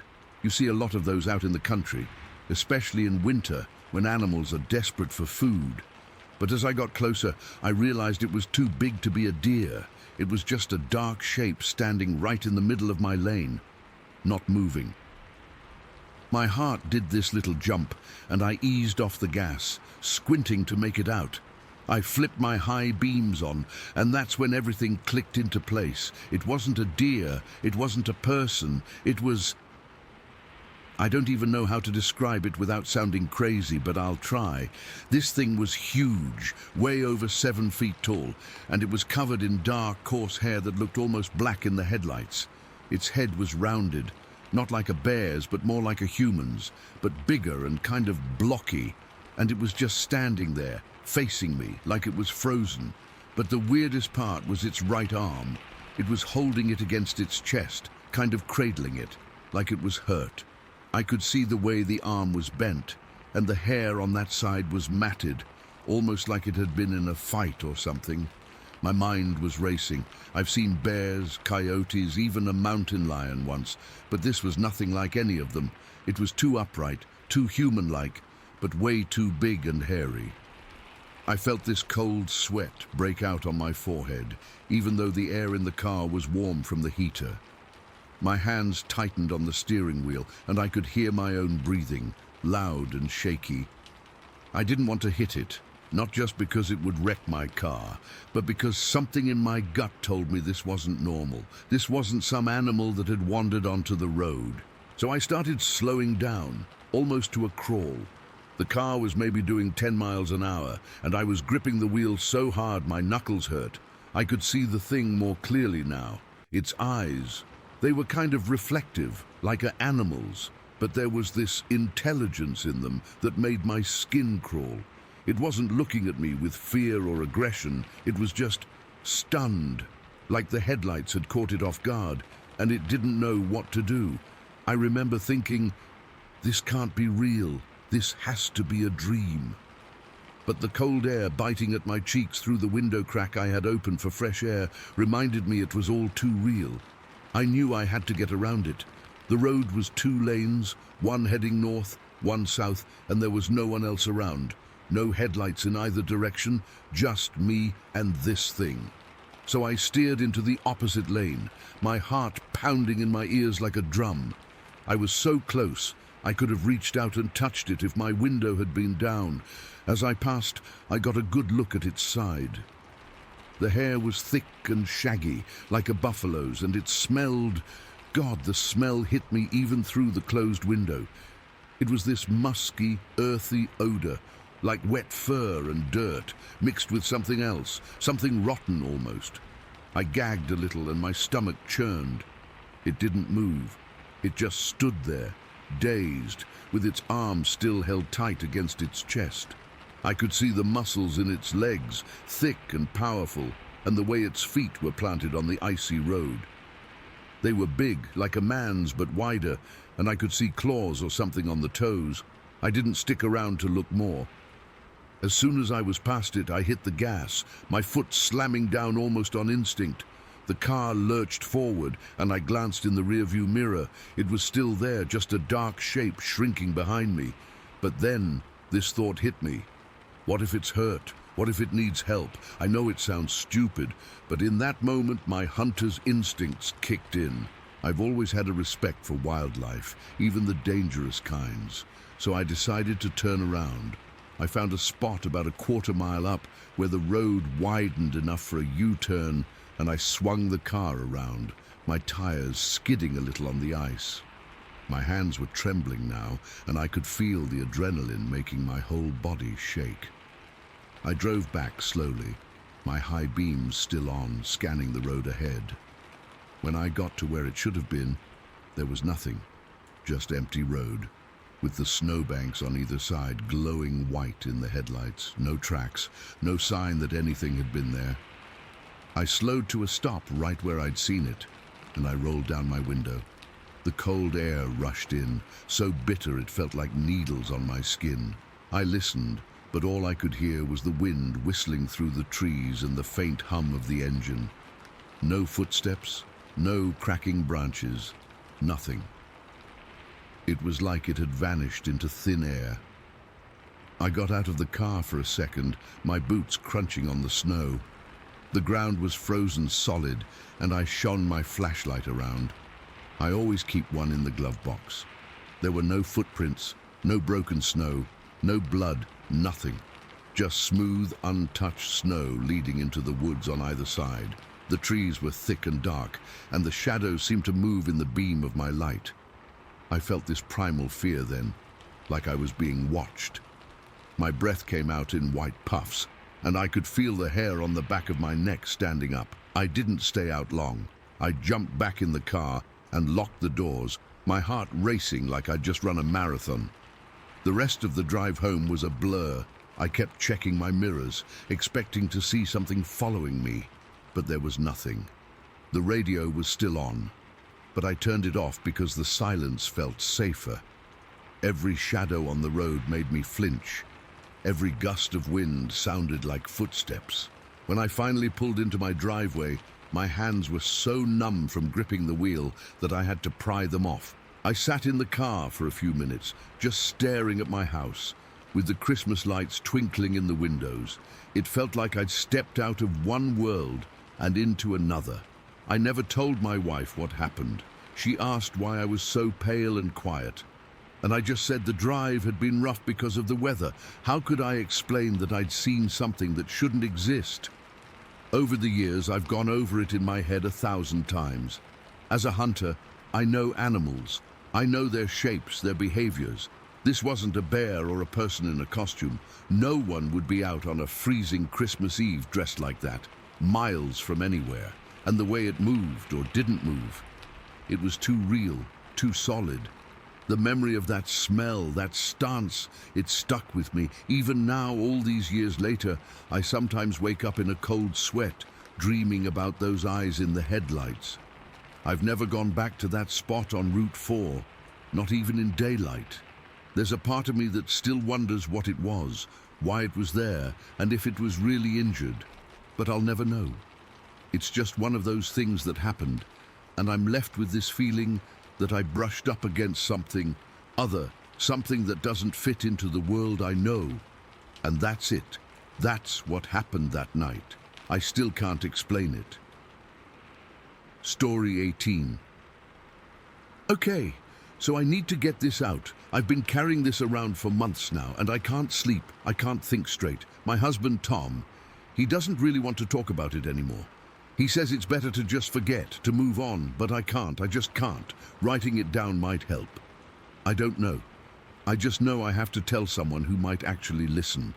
It was this past January. Tom and I, we love Yellowstone. Or we used to. It was our thing. Every year for our anniversary we'd go, even in the winter. Most people think you're crazy for going then, but it's so quiet, so still. It feels like you have the whole park to yourself. This time, we were staying at one of those lodges that stays open, the one near the Old Faithful area. It was just us and a handful of other hardcore winter types. The weirdness started small, stuff we could almost explain away. The first thing was the buffalo. We were driving in, the snow was coming down light and steady, and we saw a small herd just off the road, but they weren't grazing or huddled together for warmth like they usually are. They were all standing rigid, their heads up, staring in the exact same direction, into this dense patch of pine trees. Not moving a muscle. It was creepy. Tom joked that they looked like they'd seen a ghost. I just felt a little chill, you know? Not from the cold, but from the way they were so spooked. Then that night, Tom was a bit of a nerd for the park's webcams. He liked to check them from the lodge room, see what the weather was doing in other parts of the park. He called me over to look at one of the cams, the one that points over a meadow near the Firehole River. It was just this black and white image, all grainy in the snow. "Look," he said, and pointed at the screen. There was a shadow just for a second moving at the tree line. It was tall, way too tall to be an elk or a bear, and it moved wrong. It didn't lope or run. It just sort of melted from one spot to another, and then it was gone. We both saw it. We just looked at each other, and Tom closed the laptop. "Probably a glitch," he said, but his voice was a little too quiet. The next day was the day it happened. It was a crystal clear morning, bitingly cold. The sun was out, making the snow sparkle like a billion tiny diamonds. We decided to go snowshoeing out towards the Biscuit Basin area. We'd done this trail a dozen times. It was our favorite. We packed some water and snacks, told the front desk our general plan, and headed out. The silence was the first thing that got to me. It's always quiet in the winter, but this was different. It was a heavy, thick silence, like the whole forest was holding its breath. We didn't hear any birds, any squirrels chattering, nothing. Just the soft crunch, crunch, crunch of our snowshoes. After about 45 minutes, we came around a bend and saw a single massive bull buffalo standing right in the middle of the trail. We stopped dead. You always give them a wide berth, but this one, he wasn't looking at us. He was trembling. I mean, his whole huge body was shaking. He was staring off into the woods to our left, his eyes wide and white-rimmed with pure terror. A low guttural sound was coming from him, a kind of miserable groan. Then, without any warning, he just bolted. He crashed off the trail and through the deep snow, disappearing into the trees on the other side, moving with a panic I've never seen in such a big animal. My heart was hammering in my chest. Tom grabbed my arm. "What the hell was that about?" he whispered. I just shook my head. I didn't know. We stood there for a minute listening. The silence rushed back in, even heavier than before. We almost turned back then. I wished to God we had, but we didn't. We pushed on, deciding to cut off the main trail and loop back towards the lodge through a less traveled area, thinking we'd avoid any more wildlife. That was our first mistake. Our last one was not running right then. We were coming up on a small, steaming thermal area. There's hundreds of them in the park, little pools and geysers you don't even know are there. The air started to smell like sulfur, that rotten egg smell. And then we heard it. It wasn't an animal sound I recognized.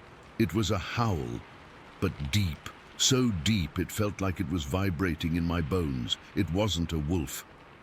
I've heard wolves. This was different. It was full of, I don't know, rage and intelligence. It was followed by these guttural grunting sounds, like an argument, like a group of people having a vicious, snarling fight. Tom and I looked at each other, our eyes wide. Without a word, we both crouched down behind a small ridge covered in snow-dusted sagebrush. My hands were freezing, but I was sweating under all my layers. We crept forward, peeking over the ridge, and that's when I saw them. My brain just broke for a second. It refused to process what my eyes were seeing. There were 5, maybe 6 of them. They were in a clearing right near a bubbling, milky blue hot pool. They were huge. I'm not talking big like a grizzly. I'm talking... They had to be 8, 9 feet tall. They were covered in shaggy dark brown hair, almost black in some places. Their arms were long, hanging down past their knees, but it was their faces. They had faces, not ape faces. They were flat, with heavy brow ridges, but they had human-like features. I saw one's profile, and it had a nose, a mouth. It was terrifying. They were surrounding another one. This one was smaller, and its hair was different. It was white, or a very light grey, like it was old, or albino. And they were holding it. Two of the big dark ones had its arms wrenched behind its back. The white one was struggling, and it was making this awful, pitiful moaning sound. A low, pained whimper that made my stomach clench. They were arguing. I know that sounds insane, but they were. The sounds they were making weren't just random grunts. There were different tones, inflections. One of the bigger dark ones would make a series of sharp barking grunts, and another would answer with a lower rumbling growl. It was a confrontation. You could feel the violence in the air, thick and hot, like the steam from the pools. Then it got worse. Two of the dark ones started dragging the white one towards the hot pool. The water was boiling. You could see the bubbles churning on the surface, feel the heat radiating from where we were. The white one started to fight harder, its moans turning into high-pitched, desperate shrieks. It knew what was about to happen. They were going to throw it in. I think I stopped breathing. Tom's grip on my arm was so tight it hurt. We were frozen, just watching this execution. They got it right to the edge. The steam was billowing around them, making the scene look like a nightmare. One of the creatures had its hand on the back of the white one's head, forcing it to look down into the boiling water. I could see the muscles in its massive arms bunching, and then another one of the dark ones, the one who had been making the lower rumbling sounds, stepped forward. It shoved the other two back hard. It was incredibly strong. It stood between them and the white one, and it let out this roar that was so loud, so full of raw power, that the snow actually shook off a branch near us. The other two backed down. They just yielded. The big one that intervened then turned to the white one. It didn't say anything, just made a sharp gesture with its head, away from the pool towards the trees. The white one didn't need to be told twice. It scrambled away, its movements clumsy with fear, and vanished into the forest in seconds. For a moment, everything was still. The intervening creature stood there, watching the others. Then it slowly turned its head, and it looked right at us. I swear to God, it looked right at our hiding spot. Its eyes. They weren't animal eyes. They were dark and deep, and they held a knowing. It saw us. It knew we were there. That's when the spell broke. The one that had been trying to push the white one into the pool let out a furious, ear-splitting howl. It was a sound of pure, unadulterated rage. It wasn't just noise, it was a promise. Tom yelled, "Run!" We didn't think, we just ran. We scrambled back from the ridge, fumbling with our snowshoes, our hearts trying to beat their way out of our chests. We started crashing back through the snow, following our own tracks. We weren't quiet anymore. We were making all the noise in the world, gasping, sobbing, our snowshoes slapping against the snow, and behind us, the howling started. Not just one, several of them. That deep, bone-shaking howl, and it was close. They were following us. I could hear branches snapping, the heavy, pounding thumps of something massive moving through the trees just off the trail. They were keeping pace with us. They were herding us. I've never been so scared in my life. It wasn't just fear, it was a primal, gut-wrenching terror. I could feel it in my teeth. My lungs were on fire from the cold air and the panic. I didn't look back. I couldn't. I just focused on Tom's back in front of me and ran. I don't know how long we ran. It felt like hours. Every second I expected a massive, hairy hand to reach out from the trees and grab me. The howls would echo around us, sometimes from the left, sometimes from the right, never falling behind. We finally burst out of the trees and onto the cleared path near the lodge. There were other people there, a couple putting on skis. We must have looked insane, wild-eyed, covered in snow, gasping for breath. We didn't stop. We just ran straight into the lodge, through the lobby, and into our room. We locked the door and shoved a chair under the handle. Tom was leaning against the wall, his face white as a sheet. I was bent over, hands on my knees, vomiting into the small trash can. I was trembling so hard I could barely stand. We didn't speak. We just started throwing all our stuff into our bags. We didn't care about folding anything. In less than 15 minutes, we were checked out and in our car. We drove out of the park so fast we almost slid off the road twice. We didn't stop driving until we were over 100 miles away. We haven't talked about it much since. What is there to say? We saw something we can't explain, something that shouldn't exist. Those creatures, their size, their strength, the way they argued and fought and almost executed one of their own. The sheer, terrifying intelligence in that one's eyes when it looked at us.